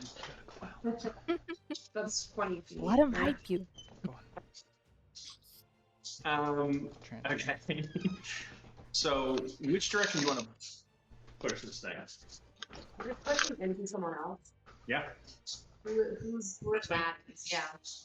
20 feet that way. So you watch as Mazarin.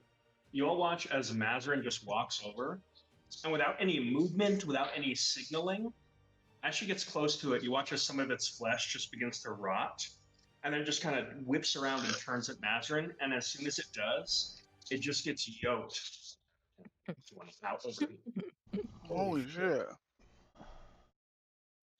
And then Mazarin just kind of looks at Luminara with like a nod as she's removed this thing, and it knocked over this cultist in the way. Anything else you want to do with your action?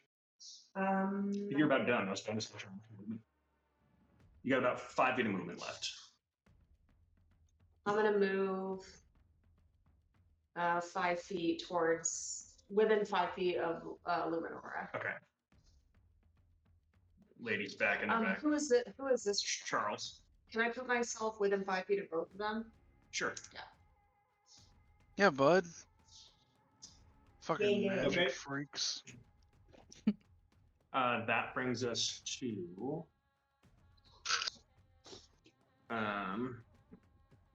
initiative, layer action. These guys are now entering the fray. Move the train. Oh, I'm sorry. That does bring us to Marion. Yeah, what's that bitch on the train doing? She. A respectable lady. Well, it's her. Yeah, she's a respectable lady, and it's her first round in initiative. Yeah. What the fuck?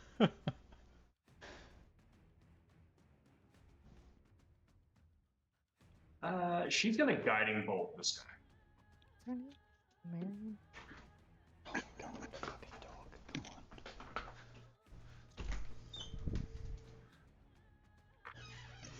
on. Let's hit blindly. Stay in here. On a crit, that's 28 points of damage. He turns into Whoa. dust. Whoa. Fuck. Holy shit. What Yeah, are we I doing crit here, on- Marion? I crit on. It's a first level spell, and I crit. The guiding bolt. That turns it as strong as a fireball. That's a good spell. Yeah. I don't know what to tell you. No one. You guys didn't play cleric, so I don't know what to tell you. She's part of the group Okay. now. We need a cleric. Yeah, she's coming. That's She- the one Laura always missed with. Exactly. She is gonna look like almost like surprised by what she just did, and just go, "Oh my god!" And then that's going to bring us to layer action. They get closer. These guys are now in initiative, so they will act on next turn. These guys are one away from being in initiative as well. Oh my god. Okay. Dude. Moving now. Move the Time to train. farm, boys. Time to farm. Are we playing Are we playing XP this campaign? Because that might change things. Yes. Okay. I will time to farm. say you will be considered to succeed on this counter regardless of how you complete it. Okay. We're not playing last hit. Yeah, no, I assumed we weren't like. Top of the I round, would be- Charles, Neri, Luminora, and Sal, actually, all in the same initiative. Charles, No one is Sal. blinded, and you guys have full movement. Sal, you do the. You get the Get train. on moving. train. We need go now. Charles wastes no time. I'm going to use a bonus action to switch to my rifle. He holsters his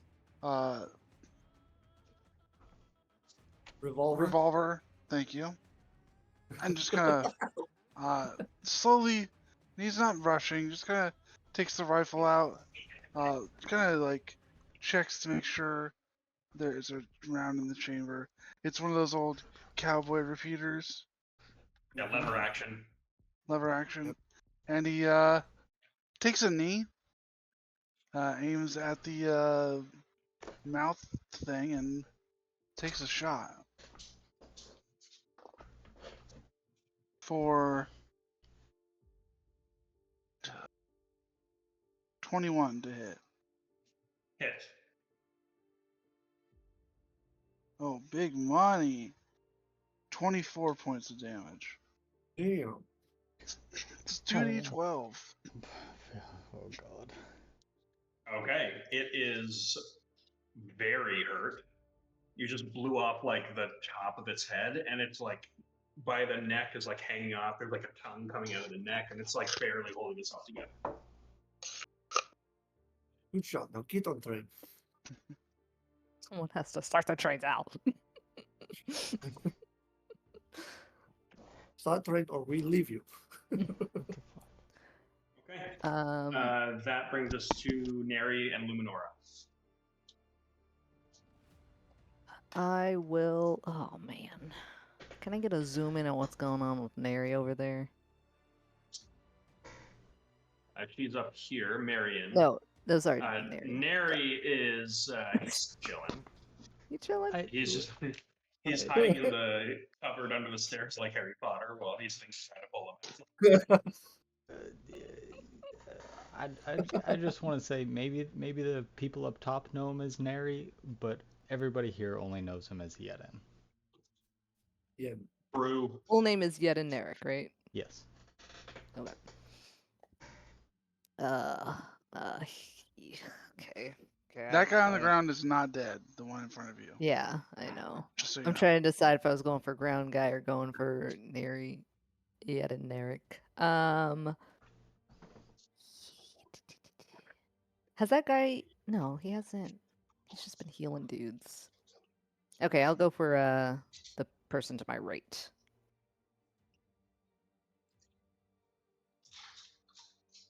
And we're going to Poke him. poke him. Yeah, straight up. Nice. Put a hole in him. Whoop. That's a 24 to hit. Sweet. That is a 7 damage. Oh my god. That's very. Did you roll double ones? No. I only roll a 1d8 for rapier damage? Refresh your character sheet. Oh, okay. Get refreshed on, dude. Sorry. Oh, yep. Wait, okay, yep. Something's here.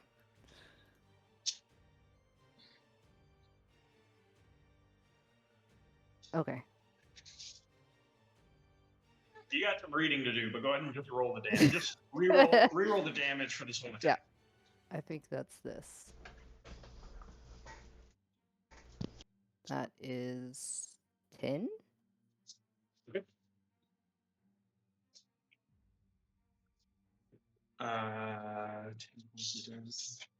Okay. Luminora struts over and just decapitates this thing. Cool. That brings us to Neri and Sam. I mean, Yedin and Sam. Yedin gladly takes the distraction and rolls away from the one enemy. He's going to disengage. Disengage? Yeah. Damn it. He scrambles away, not apt at all, but like his hand shoots up and he deflects whatever attack might come, and is going to 30 feet. Can I get up onto the rail car?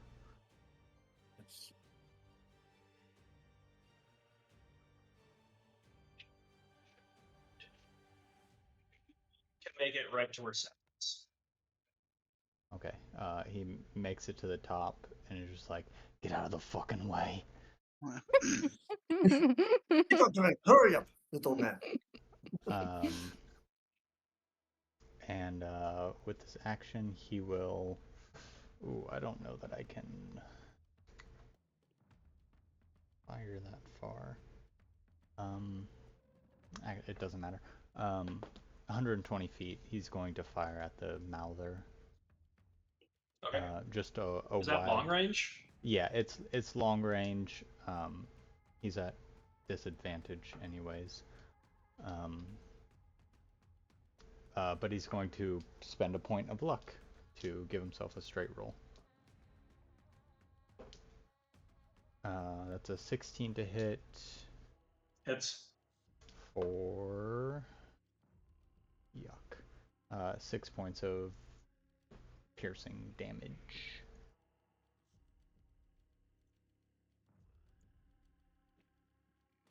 Okay. Between the huge shot that Charles gave it, it is downed. But not dead?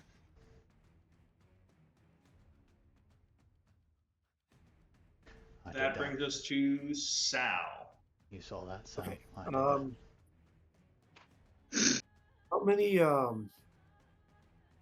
baddies do we have? Is there one next to the train? I know I see there's the one laying down. Is there one where Pierce's character was laying down still, or no? There's a ton on the other side of the train.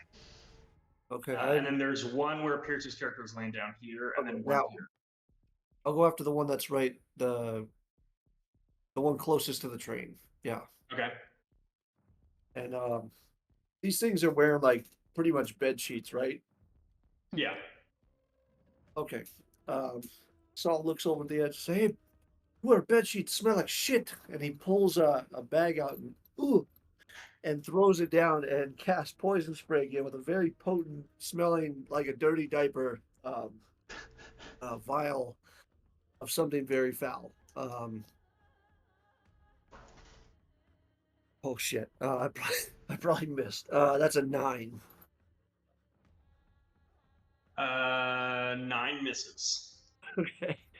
So you just drop it on this thing, and it looks up, and then it just like lands on its face, and it's not. Yeah, it's not like deterred by it, and you're like, shit. This thing smelling like shit probably means it's like immune to smelling like shit. That's probably way better than you did. No, I will run towards the front of the train, trying to get them to get this bitch rolling. Okay. So you saw, it seems like this device here is the thing that stopped the train. It's what the warden was trying to interact with to like stop it. And you have no other way to start the train. So you're like running around and like yelling about starting the train. So that's what you do. That brings us to Gibbering Mouther. I'm going to give it a death save. Fail. Hendrix is dead. Warden fails his death save. And then, cleric, this guy is going to get up.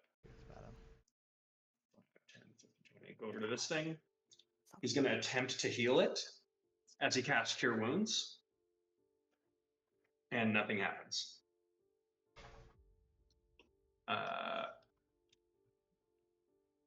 This thing is going to also double dash to get closer. He's going to Healing Word. Nothing happens. Double dash. Healing Word. Nothing happens. Double dash. Healing Word. Nothing happens. Double dash. Healing Word. Nothing happens. They're dumping like all their healing into their leader, and it is not working. Oh man, a fireball sounds so good right now. That brings us to Maz. We got 2 wizards. Level 3.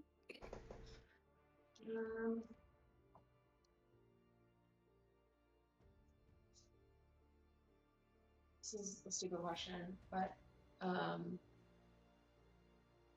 is doing further damage on a downed creature? You can make it failing saves.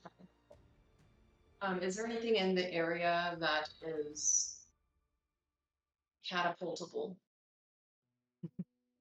There's this beautiful painting. Okay, let's go with that.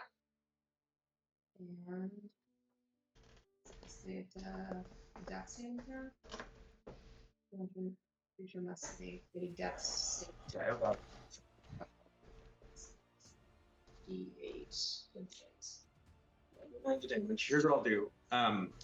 We're getting a little off rules for this, so I'll say if you roll above a 12, it'll be 2 death saves for the killing blow.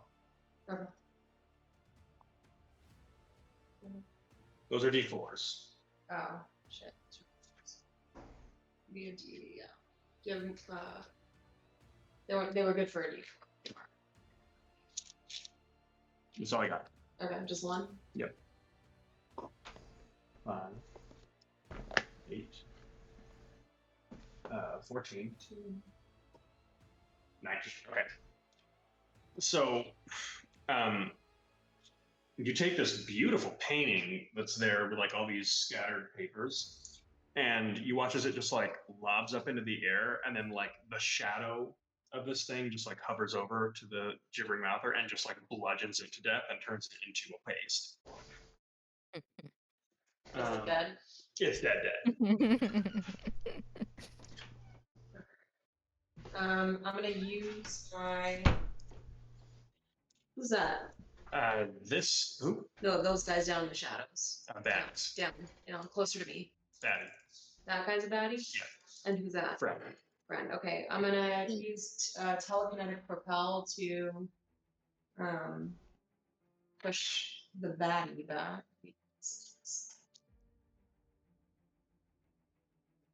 Six, so 30 feet. Whoa. What's the closest baddie to him? Here. Yeah. In that direction. So this one just gets yoked. 10, 15, 20. Hits him. And they both land over here. Not prone. Do I get an attack of opportunity on him? Nope. Is everyone running? Is everyone on the train? No. You guys don't have a way to start the train. So not really. Who's the conductor? Just driving this. It's not the conductor. This device has stopped the train, and no one's interacted with it.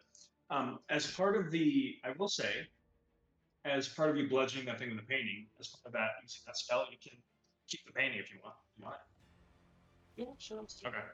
So the painting slides over, and it's now at the top of the train. Okay. And so you've got it. Okay. Yeah, I guess just stay put. Try to come see somebody. Okay. That's going to bring us to Marion. She is going to cast Sacred Flame on this thing that already got hit. Give me that D8. Oh, max damage. Nice. Saving throw. So I'll kill this thing. She is going to bonus action Healing Word our Warden. which is going to bring him up back on his feet. And then lair action, and then that's her turn.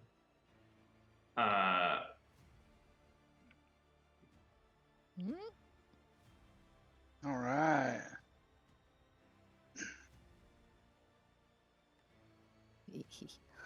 And then now these guys go in initiative. So it is their go. Those ones already moved. These ones are going to climb up and double dash to get to Marion. No. Top of the round, you guys are very dangerously close to being overwhelmed. We got the 4 starters: Charles, Neri, Luminora, Sal. There's one with a fancy robe on. Yep. I want to shoot that guy. Okay, with what? I still have my rifle out. You have to spend an action to reload it. Oh, that's Then okay, then we will use the bonus action to switch back to the old revolver. Which you have been keeping track of your shots. Yes. And I assume it's 6 shots. It is 6 shots. Okay. And we got 3 to go, baby. It's a natural 19. Hits. That is 11 points.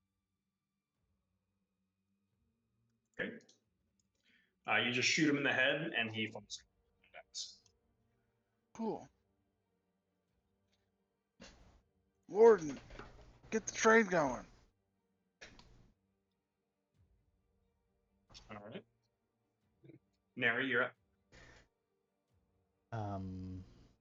Neri scrambles the rest of the way up onto the train, stands as tall as he can, and probably only sees half of the baddies on the other side. Well,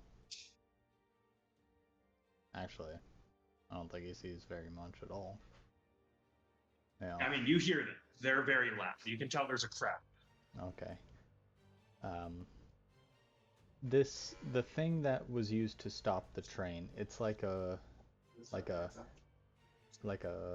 Bugs Bunny, like ping, hit it and it spins and it stops. It's like a railway switch. Yes. Like the guy hit it to stop it, right? He hit it pretty hard. Well, Neri's gonna take aim, and with as steady of a hand as he can get, he's going to just shoot it. Whatever piece of metal that's sticking out, he's gonna shoot it with a crossbow, a hand crossbow. Okay, you would know that whatever hits this thing, it probably have to be a pretty hefty hit. You give a sense that a piercing weapon is probably not gonna do the job. You could try throwing something like a crossbow at it, which may be more effective than trying to shoot it.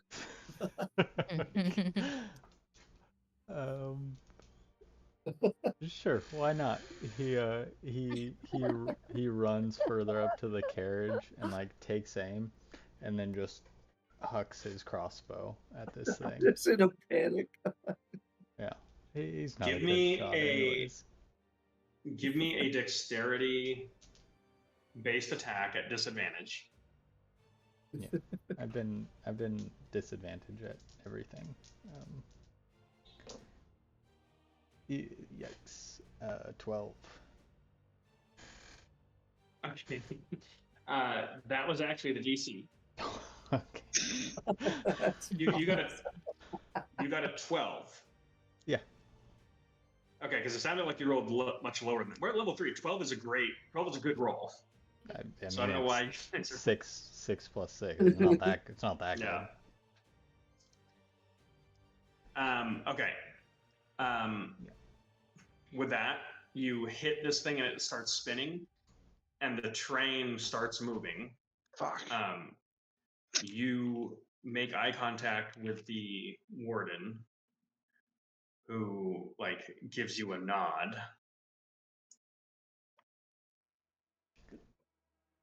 I'd grab a cart if he could. Like, yeah, he does not look like he's going to go down with this ship. He is going to attempt to make an escape as well. Oh. Okay. That brings us to Luminora and Sal. All right, I will hop on the train at the ladder closest to no, the other one. The other one. Yep.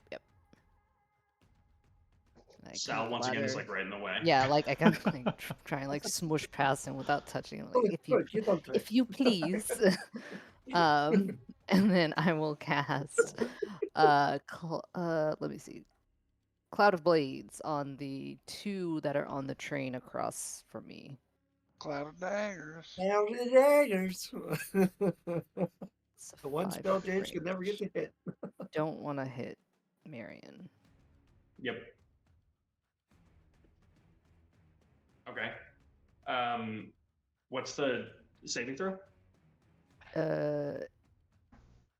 It's not listed. It just says creature starting its turn takes damage.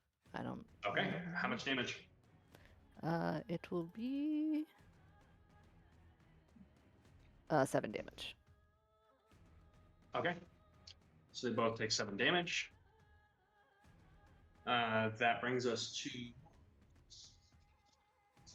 Sal. My turn. Shit. I will go to the other side with that army coming in. As you go that direction, you see Marion, who just kind of screams towards you. That just goes, "Excuse me, help!"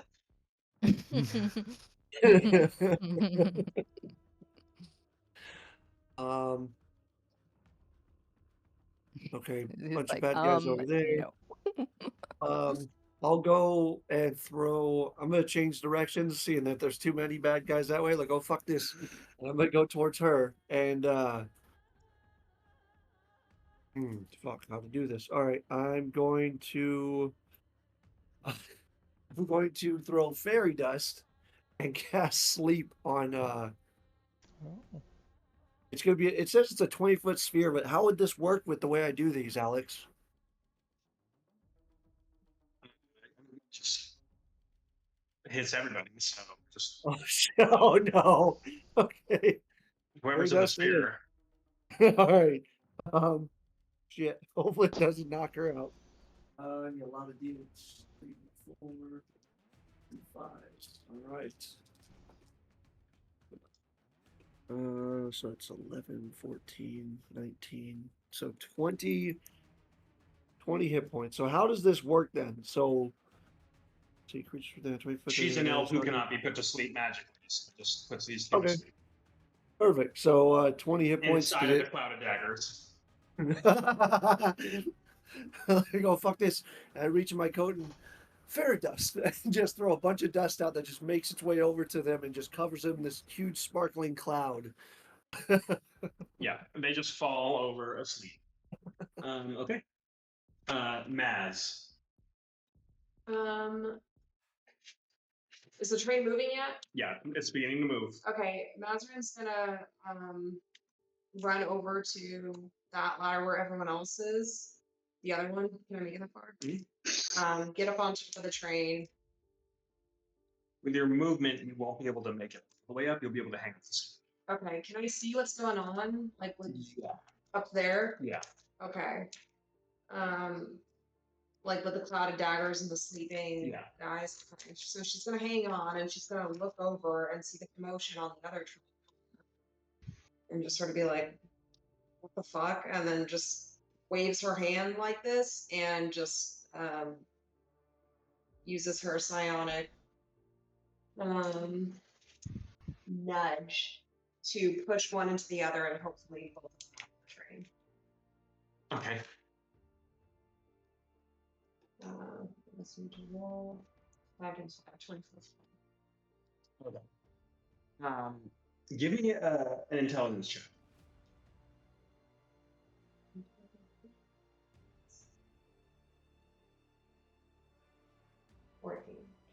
Okay.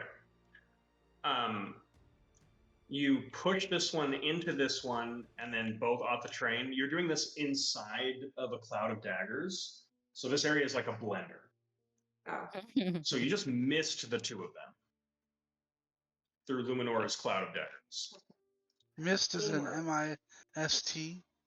Yes. M-I-S-T, as in Sal Oh, got blended pilgrim them. blood all in his face. Son of a bitch.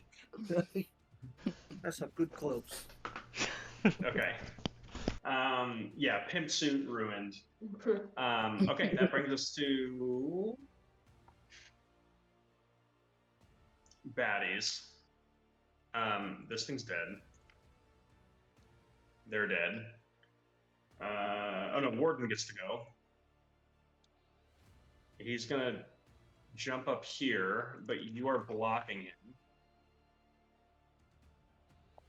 And he's just gonna yell, "Get the fuck out of the way!" as he's gonna get mauled by these guys. Good, I am not only running. And then these guys are just gonna dash to make it over to the train. They're actually just gonna start trying to climb it. So let's see how they can get on. Fail. Success. Fail. Fail. Fail. Fail. Success. Fail.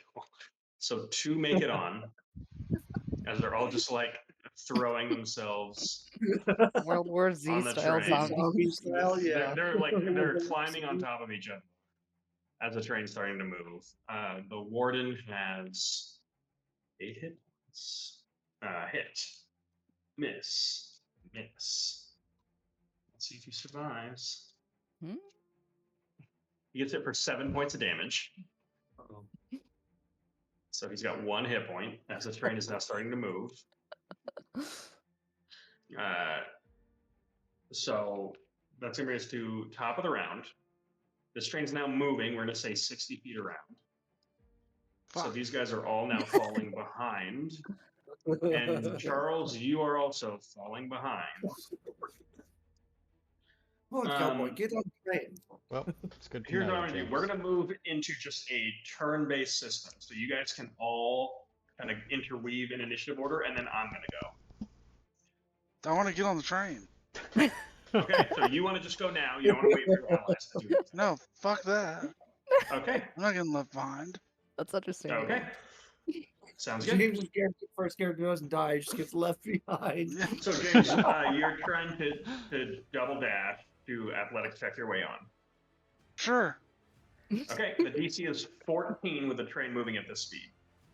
Yeah, you got it. Cool. Good thing I'm athletically trained. 16. Could really use the vortex warp right now. Okay. So you Yeah. run. Put me on a You're ladder. able to catch this. Also, you're able to catch this one. Nice. And you just hit the ladder. Oh, and then fall to the earth, and that's the You end. die. Yeah. You got yes. kill zoned. You Oh, fell no. through an invisible kill box in the map and you die. God. The game It glitched and you died. happens to the best of us. It really does. Sorry, dude. New game.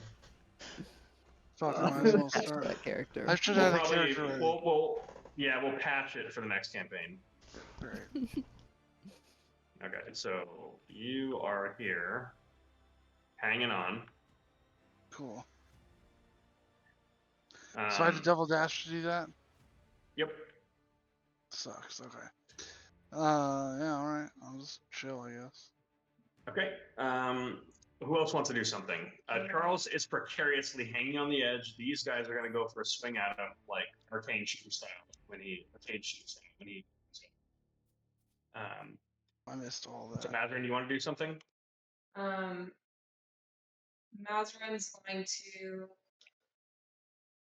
Okay, yeah, I'm gonna try to like bowling pin the 3 that are going for Charles using my telekinetic propel. But I can only hit 1, so I'm gonna hit the one closest to me. That's 6. We'll go with that. 30 feet. Does it say you can push them into each other? No, but you agreed to this, so no future actions. Here's what I'll do. I'll give you a strength save. Well, don't they get a strength save, or does it just happen? I believe it just. Strength save. Oh, okay. Here's what I'll do. I'll give them, so give them a choice. You can give them both strength saves at advantage. Both? Yeah. Or only one of them gets the strength save without advantage. And if I choose the latter, then only one of them is Yeah. affected. I can't bulletin them. Yeah. Okay, but if I do two of them, then they both get it at advantage, right? Right. Okay, I'm gonna do two of them. Oh yeah. What's your DC? Huh?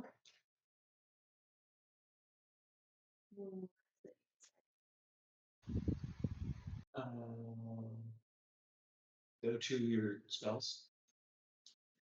This is steps. It's not automatic flame. 14. So they both succeed. So you're trying to push them and they kind of get knocked into each other, but they do not fall. Okay, well, with the rest of my turn, I'm gonna get on the train. Yeah, you still have an action. Action. Um. Don't say it like that. Action? Again, I ask, is there anything catapultable within reach of me? Who are you asking? There's the crossbow that or that Really building the crossbow throwing. who are you gonna bludgeon with the hand? That dude. That's that's. Let's roll the attack. Or the deck save. Okay, roll the that's a fail. Roll the damage. No. Here. Okay, yep. It's 19 points. Okay, how do you want to do this? Um, As you're bludgeoning this guy to death across. Blast him off the train. You guys are better at throwing that fucking thing than shooting it. Hey man, I I did every just, so shot. I'm just gonna pop up on the train, clock the dude standing in front of me, look at the crossbow, and it just like levitates and just smashes him in the face and off the train. So you can watch as the crossbow bolt goes like butt end, hits him in the mouth, and like blunt dissects through like the back of his neck, and he's just like "Urgh," as he just slowly like falls off the back. You do not recover the hand.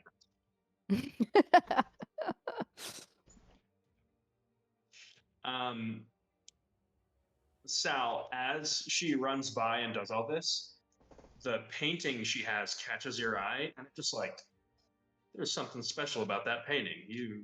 When all this is over, you should really take a look at that, because that's a really nice painting. That's really maybe put in shop. Yeah. Okay, that's Maz's turn. That brings us to, we have Luminora, Yedin, and Sal that have not moved yet. I'll go after that last guy, Go for it. also on top of the train. Okay. You're gonna go for him?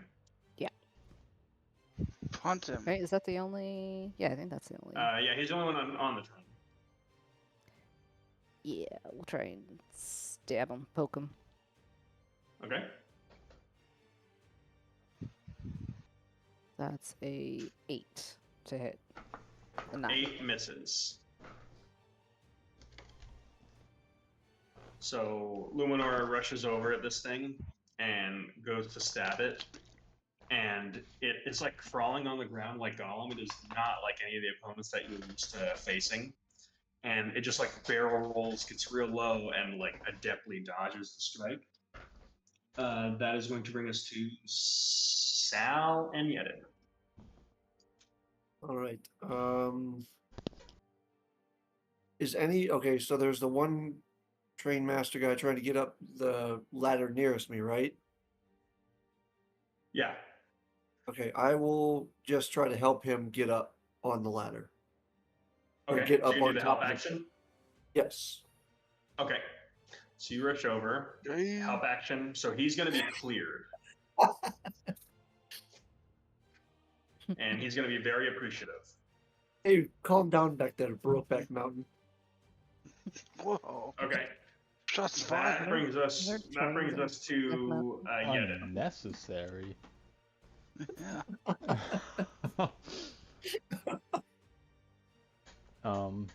Okay. Yedin. Yeah.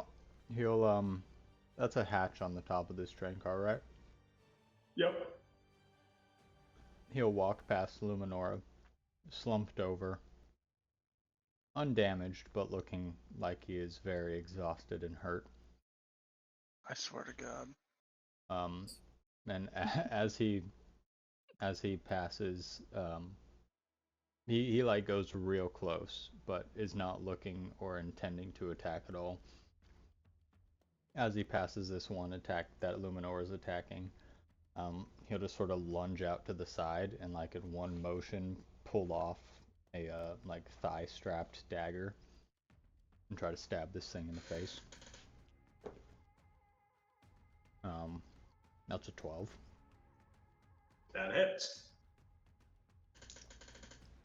That is, oh, not a d6, that is a d4. That is 16 points of damage. Okay. Do you want to do this or do you want me to? Yeah, Yedin is not intending or looking like he's going to attack at all. And then as he sort of passes this threat, just in a very swift, instinctual motion, he just sort of ducks down low and lunges up and slices this thing's neck cleanly, and then continues to stumble forward, almost not even acknowledging or recognizing, and then pulls open the hatch and jumps down if he can. Okay. Yeah. So Luminor, as this thing like ducks out of the way, it kind of goes right into Yedin's path, and you do see this almost like switch in this halfling's brain where like he moves in a way of someone extremely experienced, and then goes back to kind of this like, clumsy-ish, tired walk. It's kind of Did we all odd see that? to see. Yeah, I mean, it wasn't like the weirdest thing you've seen, but it looked like kind of like an old man relying on some instinct. Okay, that is going to bring us to their turn. Well, that thing is dead. This thing is dead.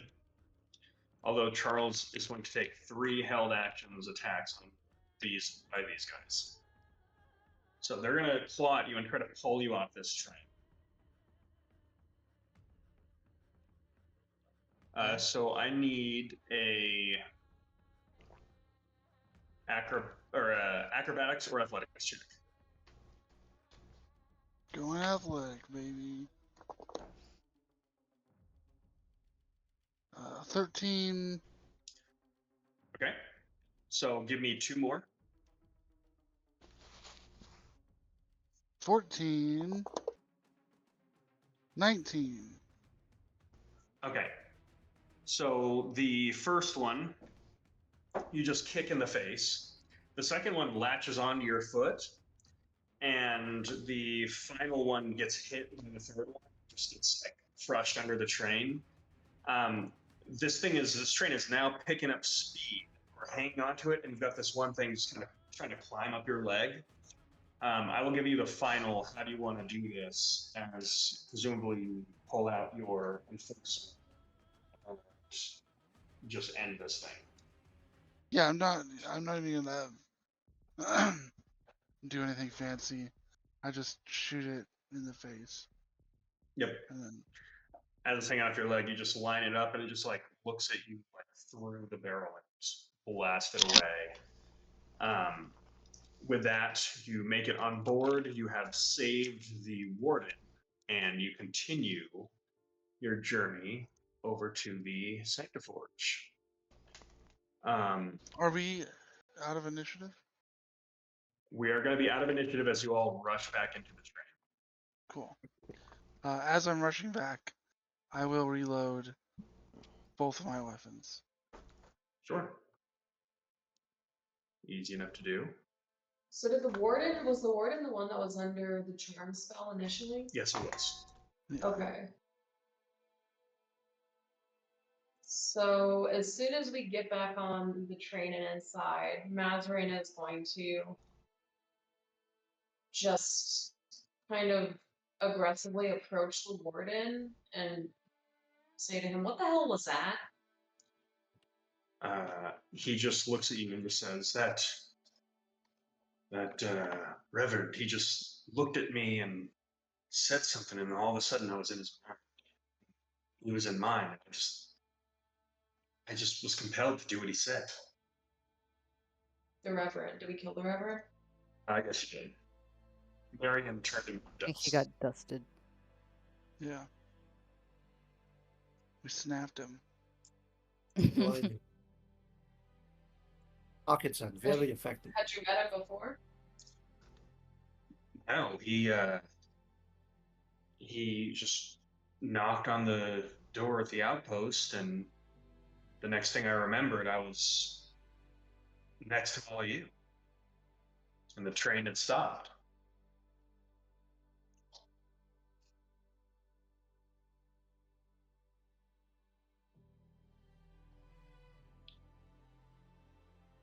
I'd assume. Just gonna storm off angrily. Take a seat. Okay. You see Saul over there with a rock, just brushing it on his jacket, and it seems to be clearing the blood away. Somehow. I assume I'm the last one down with a rock. into the train. Yeah, I heard that too. You can be. Okay. I drop down, and I holster my revolver. Well, how about we take a little bit of a team meeting? Okay. No. I'm up for a team meeting. Right.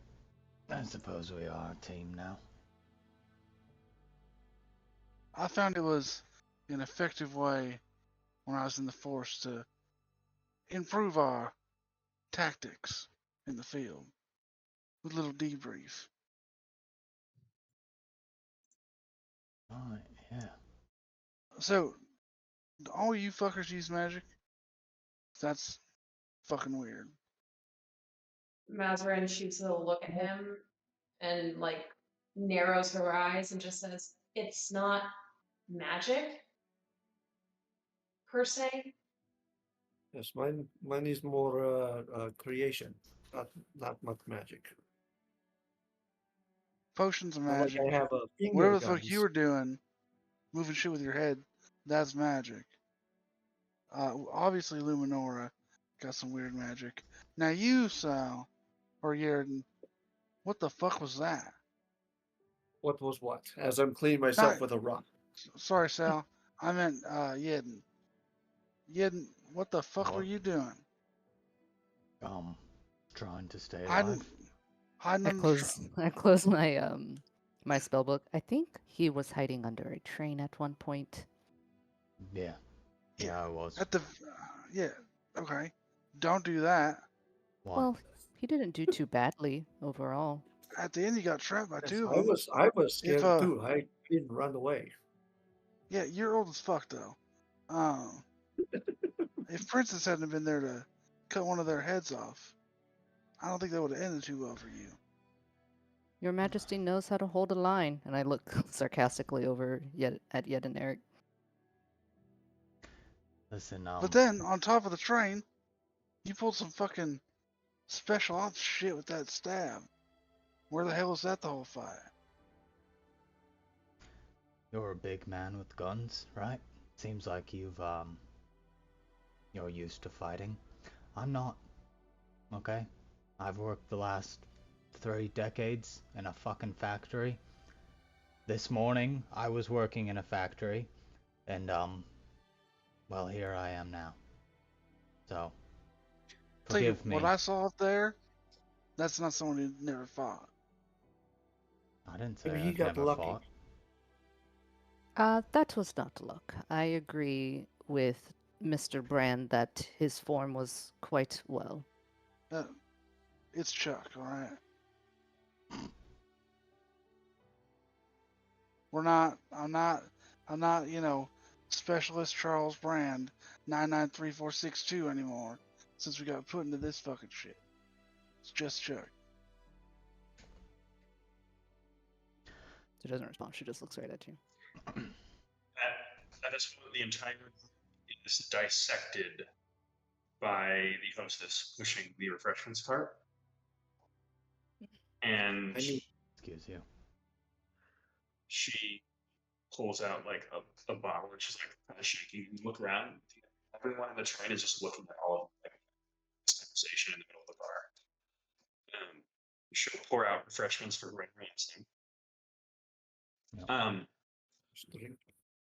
Charles, you are a soldier. I will give you an insight check here.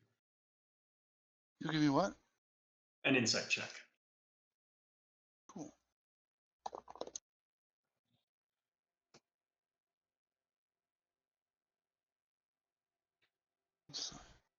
A natural 20. So there was something kind of unnervingly efficient about Yedin's movements, I'll say. But putting that aside, I don't know that you know what to do with that information right now. Yeah, I don't. But he moved like he doesn't even move like a soldier would. Like he moved like somebody who has killed a lot of people. The way, as you kind of like go over this team that you've now been put into, you have concerns of some of the other members too. I mean, the magic folk you don't know what to make of, but like Luminora has like constantly been like throwing herself into the fray, and she didn't really take any hits, but just the way that she moves is like somebody who got like a full like scholarship on fencing who's now in an active war zone.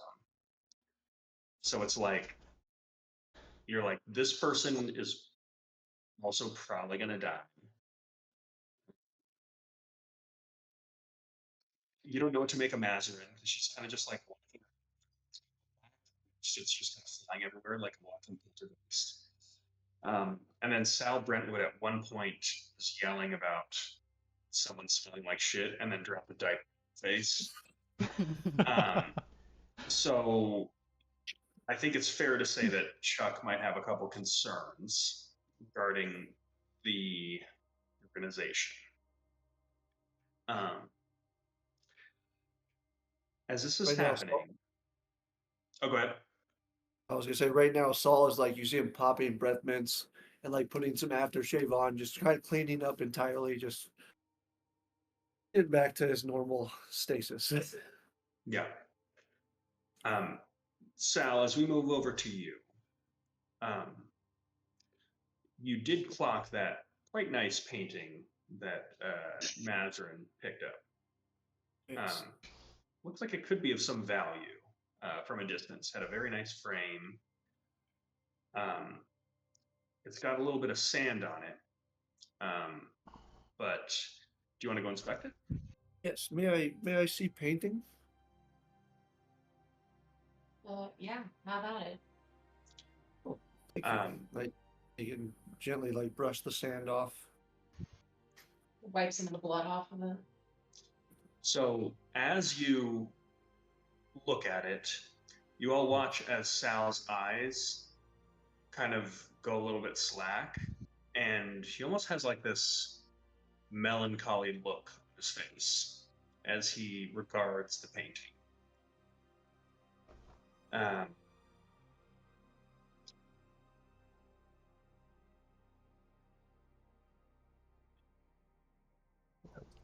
Oh, hold on. We got lower. So, Painting?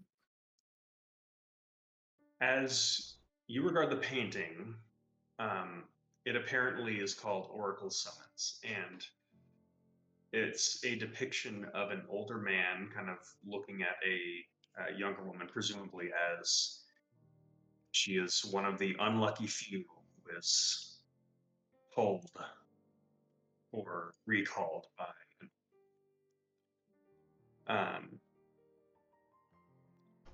With that in mind, your mind recalls your niece, Lesson, as she was taken by Nora. You recall meeting in Ferrum behind the glass works, with the letter still folded in her hands. And she looked at you after you said she could run, and she said, "There's nowhere to run, Uncle. Even if I disappear, they'll just punish the children. You know how it works. I have to accept this because I want Thomas and Lillian to have some kind of future." She just takes like a shaky sip of her tea and just says, "Promise me, you look after them." Your mind goes to the last time you saw her as the Blacklegs took her away, and the tough year that followed with you trying to support these children before they were also taken by the Blacklegs. Lillian taken to a Ferrum orphanage. Thomas moved to a juvenile military academy in Conscriptus. And this brings you to recall the nature of your own summoning, as you gave your last visit to Lillian as the Blacklegs seemingly caught up to you. You recall the last thing she asked you was, "Have you seen Tomas?" And before you were able to answer, the muffled and robotic voice of the Blackleg behind you that just said, "Sal Brentwood, I need you to come with us." And for a second, you kind of shake your eyes as you kind of look at the painting that you're now looking at, and you recall the voice of the counselors. "We must formally note the concern raised by the Oracle's pattern regarding Brentwood's niece, Leslie. 3 fiscals ago, she was flagged with a dissidence coefficient of 0.9, placing her well within the Oracle's high-risk threshold. Following that divination, she was detained without incident, as is listed, and is undergoing civic recalibration. While no insurrectionary behavior was identified, the proximity of this seemingly singular familial type remains a variable of concern. Furthermore, Mr. Brentwood has maintained direct communication with the children less alone, Thomas and Lillian, ages 10 and 5, respectively. Our records indicate that Mr. Brentwood has made scattered deposits towards adoption fees for Lillian, who currently resides in a Ferrum orphanarium. It also seems that he has maintained communication with Thomas by letter, as the boy was moved from said orphanage to a conscriptus naval academy for unclaimed juveniles. While on the surface these gestures may appear commendable, it reinforces a potentially compromising emotional tether to a politically volatile branch of his lineage. Given prior records of insubordination, irregular arcane practices, and recent unauthorized enterprise activity, the Council must weigh this familial entanglement as a non-trivial threat vector to ideologic stability within the Ledger's field operations. With that, you all watch as Sal is now like completely lost in this painting and has completely trailed off from what he was originally saying.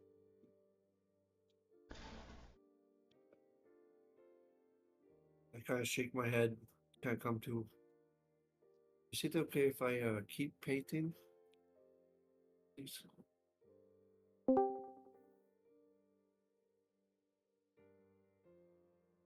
Yeah, I mean, I don't see why not.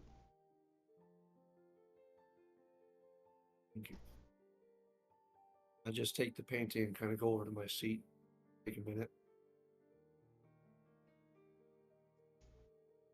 Grab a drink from the lady with the cart. Okay. Should we move this to a private cot?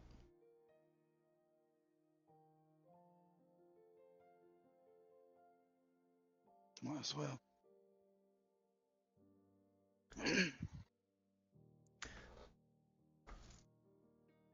Is there another car we can go to with fewer people?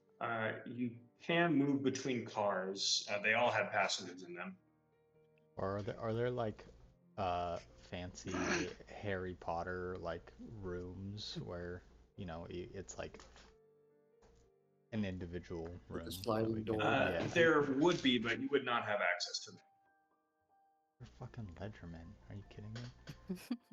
I mean, you could try to like We can remove someone authority from a your room. way in, yeah. Yeah, I'll find one. Okay. So you begin moving between cars. You see a young elven individual that's hosting.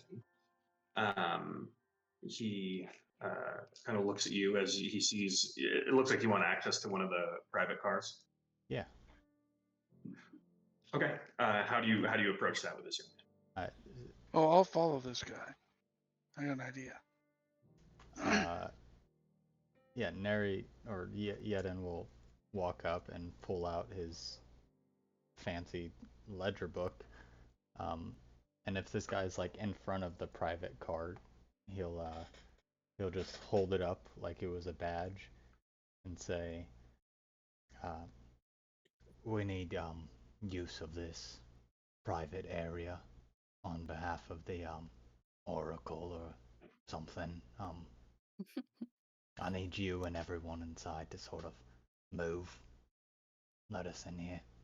We just kind of saved your life, if that's of any concern." No roll necessary. He just kind of sheepishly goes, "Yes, of course." And you watch as he actually begins clearing all the nobility out of these private cars and actually just clearing all of them and moving them to the place where you just were. So you've got a whole train car now to yourself. Sorry. Sorry. He'll move into the private area. Okay, so you've established some comfortable quarters for you. You've got maybe about an hour or so of your travel left to get to the Sanctiforge. Is there anything else you want to do on the train before you arrive?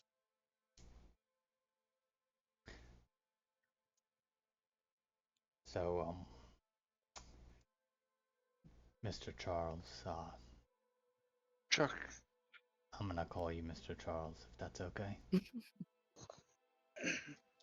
What You mentioned debriefing, and funnily enough, I found that working on a team, sort of in a factory, it is also good to get to know the people you're working with. If you can trust them, then you're a more efficient product. That being said, I did, when he like sort of peeks out, like just looks out a window or cracks the door. Once upon a time, lead a rebellion against the Far Empire. We failed, of course, but that was a lifetime ago, and I've made up for my sins. This kind of killing life is still uncomfortable.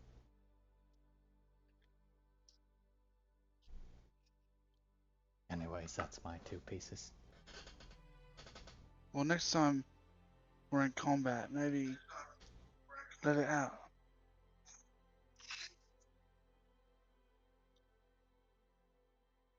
Let The what killing out? part.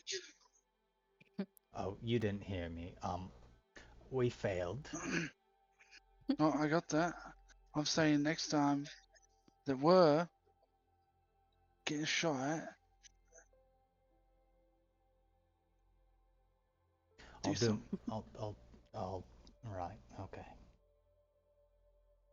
Just don't be hiding. Ain't no reason to hide. Take cover. That's a different story. But scrambling underneath a train car, not helpful. Yedin looks very shameful, and the tremble in his hands hasn't stopped this entire time, but seems to be sort of increased. I hand him the flask again, and but that fucking keel on top of the train car, that's for the drink. All right. He takes a drink, just grumbling to himself. Yeah, at this point, you've been drinking quite a bit. Give me a Constitution saving throw. Yeah. I'm a halfling. We drink, right? Oh, hold on. Sorry. Now, aside from, 16. Yeah, I mean, it seems like I'm just wondering what everyone's actual combat experience is.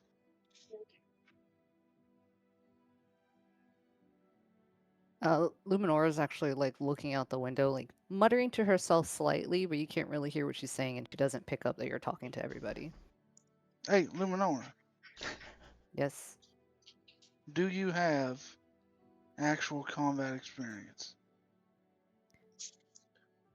I have participated in many duels. That is not combat experience. I'll tell you, out there you had flawless form. No, I think that But counts. but that's Well, not gonna do shit when it hits the fan. You're making moves and putting yourself in a danger that you don't need to be in. My only suggestion, again, and this is from a lowly soldier who has been on the front lines. Let's play a little bit more defensive. Uh, dude, I don't know what you're doing with your fucking throwing shit with your brain. So you're on your own, I guess. maybe try and set up some shots for me or stabs for Luminara. I don't do combat. I make deals. Hey, you got anything that You make what? any potion or something that might yeah, I got bit by that mouth. You got something that, like a healing potion? Oh, DM Alex, would I have any healing potions? You have access to your infusions, and you can make them.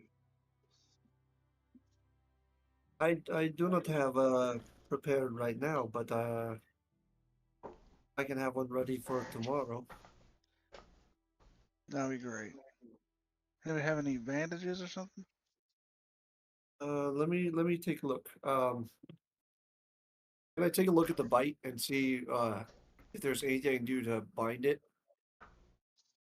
Yeah, give me a medicine check. All right, cool. That I'm trained in. Looks like you have donkey bites.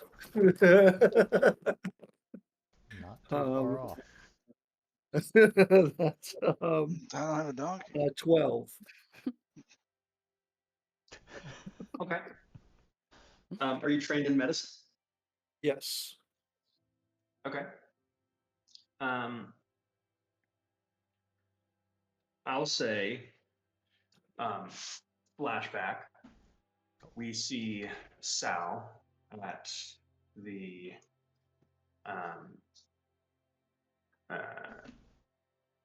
Black Leatherman requisitions office, just kind of annoying the quartermaster as you were asking like way too many specific questions about all the alchemical ingredients like that they have available. And you did pick up a healer's kit after you realized that everything you pick up would be docked against your pay. Okay. So you did not take any healing potions or anything like that. You need the money. Yep. But you can allow Charles. I'll allow you to for free spend. Well, to be honest, it actually doesn't matter right now because you can take a short rest.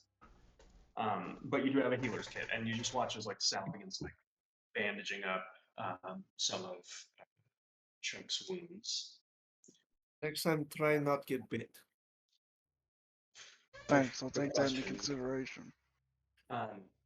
How is Luminora acting or reacting as Chuck is getting bandaged up in this moment? Is there anything notable? She'll glance at his wounds and then she kind of looks away.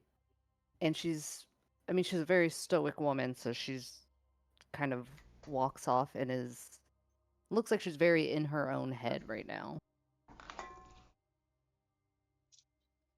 Okay. So is there at this point you guys actually have, we'll say, like half of a day's journey to make it the rest of the way to the Sanctiforge. You can rest and lick your wounds in the meantime, presuming there's no other trouble. Is there anything else anyone wants to do in the train before you get into kind of like phase? Have we as players haven't heard it yet, but have the characters heard, like, we know where everybody in this party has come from? So everything that I've said from the voice of the council has been said out loud. So briefly, you would have some sense that kind of going down the list. Uh,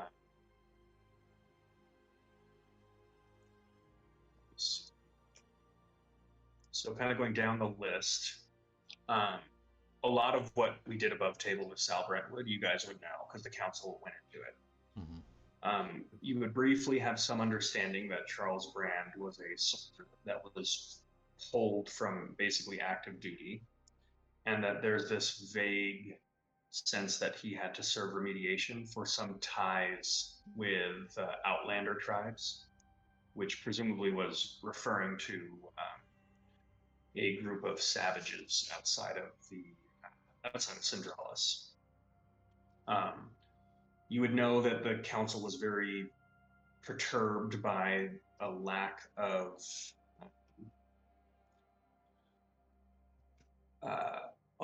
insight into Mazarin's file. He's kind of just like a big question mark for the council. They said that they didn't even have access to a lot of her information. There's this. They've got their concerns about Yedin, but he seemed to them like a pretty boring factor. There was no talk of any kind of like revolutionary activity or anything like that.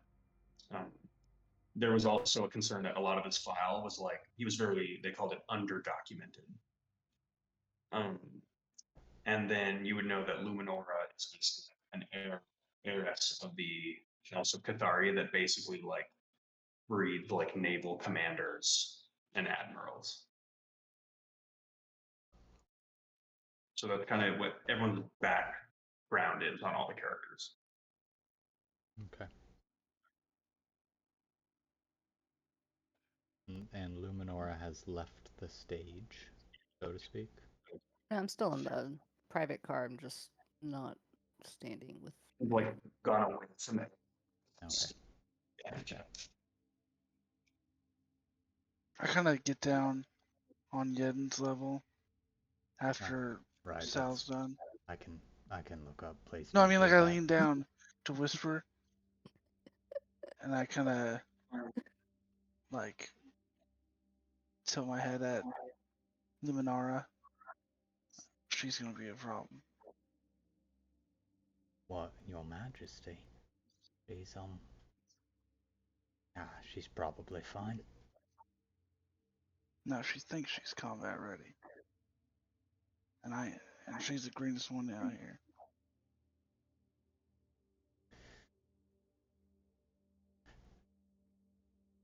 Luminora, you suffering any PTSD or anything of the like? No, yet, Eric. I am not suffering any PTSD or anything of the like. She's fine. You think she would just come out and say that? Dude, crazy. I need to fucking smoke. Charles finds somewhere to sit down, put his feet up. He's gonna take a short rest, roll himself a smoke. I would I'd go grab a drink. I'm gonna grab 2 martinis from the barkeep or the person who serves drinks, and bring them back for to go up to Luminora and sit down. Are these seats like across from each other, like on a train, or are they That's like Harry Potter. So there's like 2 rooms. okay? I brought you a drink. Um, As you sit down, she's like sitting with her eyes closed and opens them and looks at you. Gaze is a little intense. sorry. Um, Did not looks mean to down at the intrude. drink. I do not drink alcohol, but thank you. Oh, okay, no problem. More for me. Yes. Um, I was just curious as to how you are handling up. I have never been in fight before. I make things for people who fight, but I've never been. That's why I just throw things and throw insults. Your insults during battle were But very how are you holding? interesting, I'm a little. Yes. particularly the one about Quite. the smells. Oh yes, that I picked that up on other train. It was actually a baby's diaper, and I make into stink, and I figure I can make make useful somehow. Pick up very many weird things. Did that You fucker never know just what say you will need stole to a make diaper? certain concoctions. Certainly. I like the thing you make more of yourself. Yes, it's a defensive technique. Try to prevent yourself from being hit, but it doesn't replace form, which is quite important.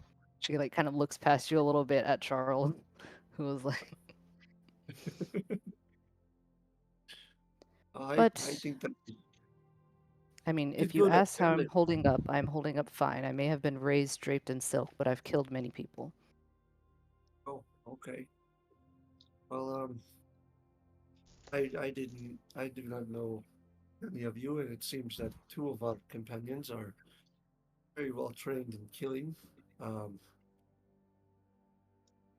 well, now there is a third. But I am not good at combat. I can make you all better at combat if you need something, but do not expect Saul to be muscle in fight. That is all I ask. Certainly. I will expect nothing of anyone. Hopefully, we just try to get through this. Yes. Right, so I will leave you be. Just wanted to check and see how you are holding up. It was very nice meeting you, by the way. I'll reach my hand across the table. She will politely incline her head and say, "Very nice to meet you too," and she will not reach her hand out. Okay. No problem. I'll get up and take the 2 martinis and go wander around the train. Okay. Does anybody else have any interactions they want to get to before we go to a rest? Has Mazarin come back? I know that she kind of stormed off a little bit. We'll say that has Mazur been missing a little bit? She's missing. She's just in like a secluded area, and from a distance, it looks like she is just sitting very, very still.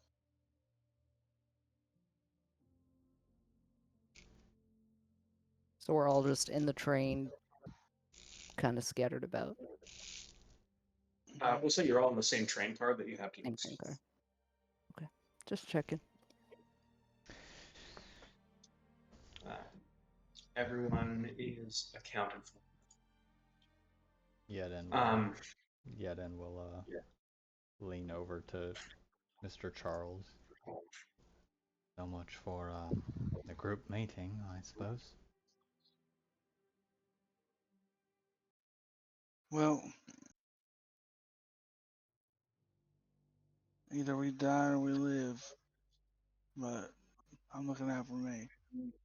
Oh, good, good. And you know what, Yidden, you ain't too bad.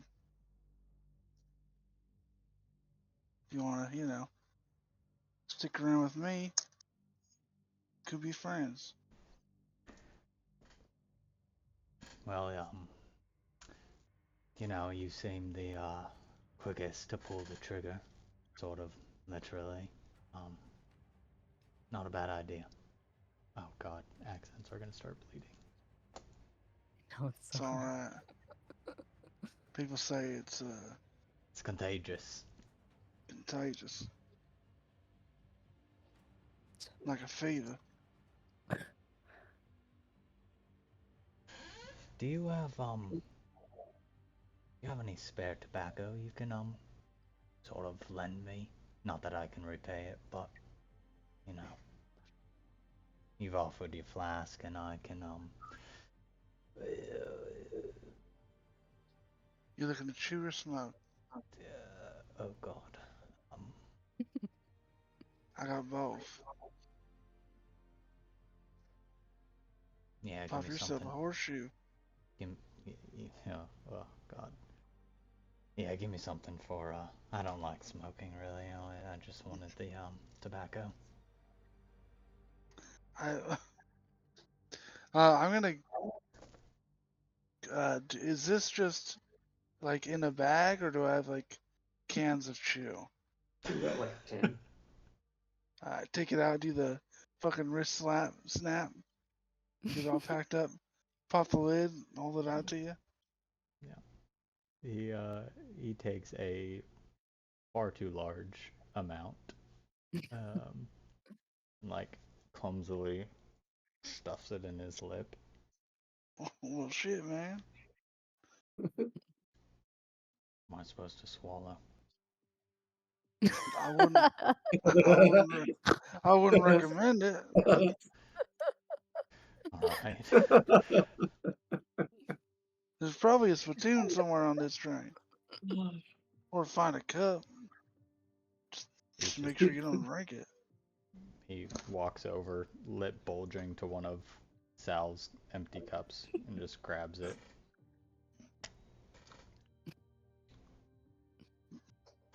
And depending on how long the night is, violently throws up later.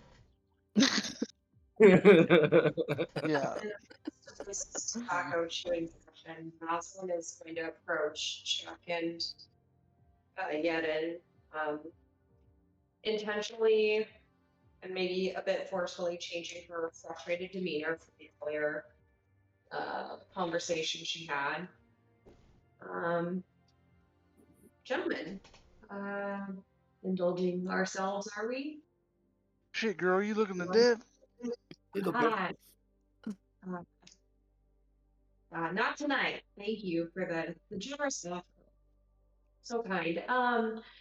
Well, I just figured I would stop by and formally introduce myself now that we're a team and we've spilled blood and joined each other on the battlefields.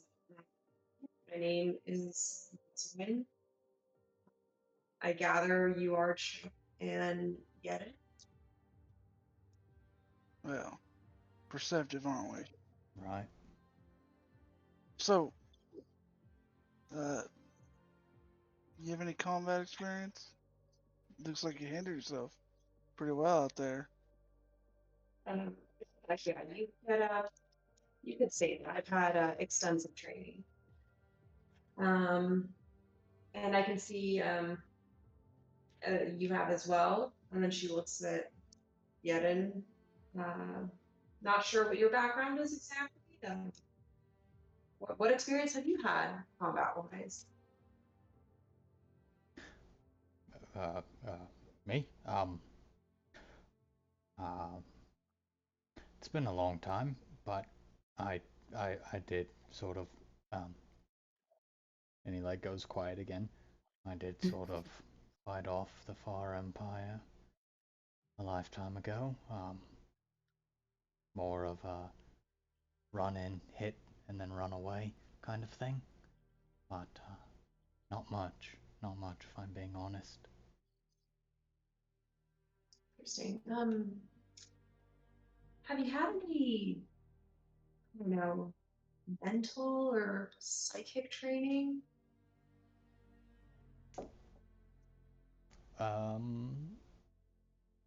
He sort of eyes glaze for a moment, stares into the middle distance. Training? No. No training, but lots of re-education, you can say. While you're talking, Mazarin is like zoning in and actively trying to penetrate your thoughts.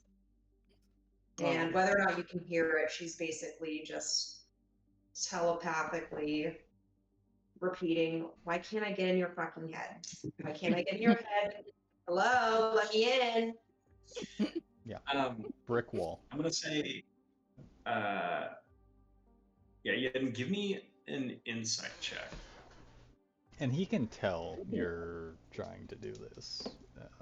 She's just like, kind of just like, while you're talking, but then like, At 12. And Charles 12 is insight. just smoking and like really uncomfortable with these two staring at each other. Yeah. Like barely making conversation. They're like, You yeah, can feel like and he's like, there's burp, something burp. like scratching at the edge of the wall. Mm-hmm. I'll say, I'll give you an Arcana check.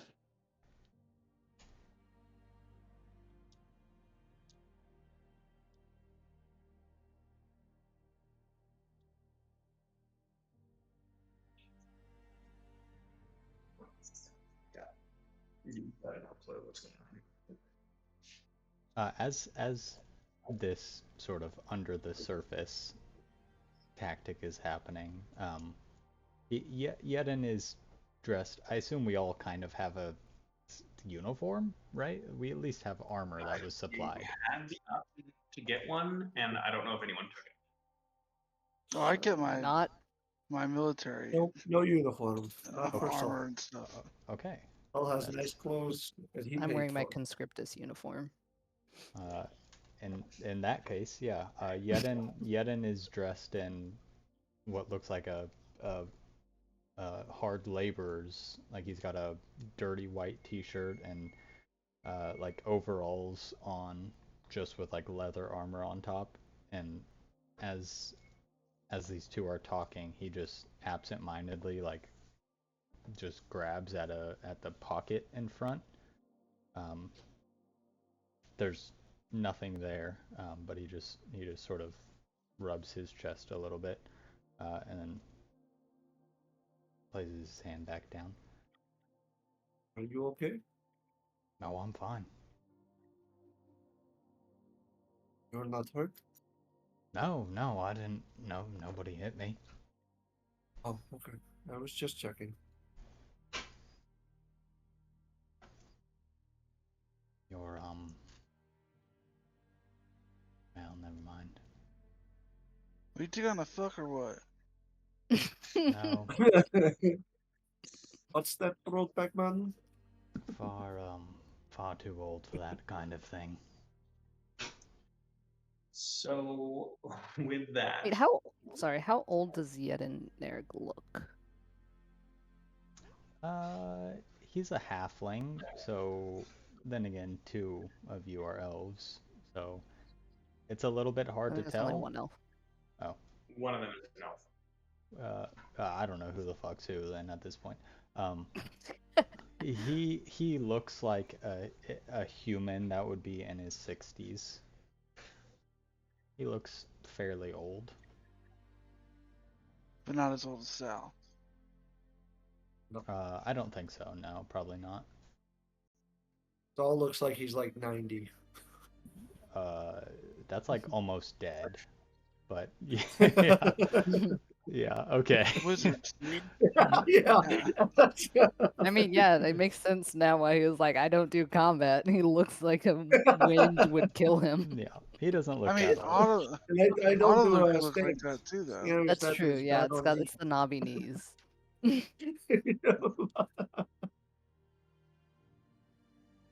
Probably smells a little bit like an old person too. never It's too late.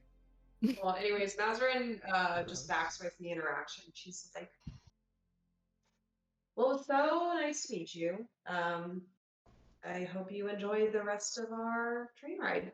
And she backs away, and she's still trying to like get into your head, and she's like smiling and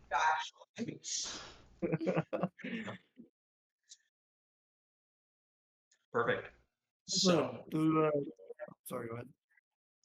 well, no. What do you have? I was just gonna offer Mazarin a drink after this weird moment of her just staring at what's his name, like.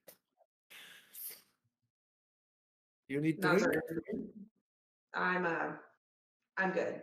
And then she just Okay, wanders one to the for me. corner and stares out the window and goes into a trance. It at this point, I'd say it seems like Saul constantly has 2 martinis in front of him, almost constantly. Just talking. Who do I give these to? No one wants them. I'll drink them.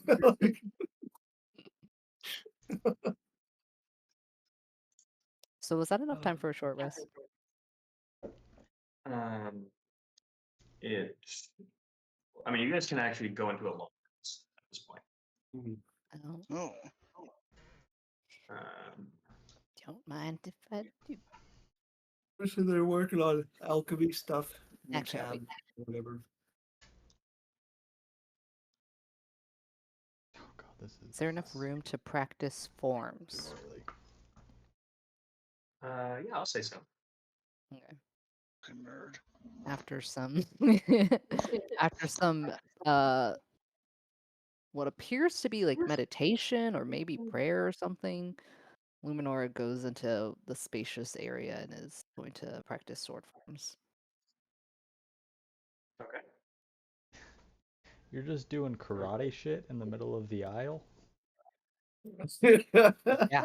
Let's like get walks out down in the middle to of the night. business. 100%. She is doing like full like completely like elaborate dueling Yeah, forms. I would say to be honest, as dorky as it sounds,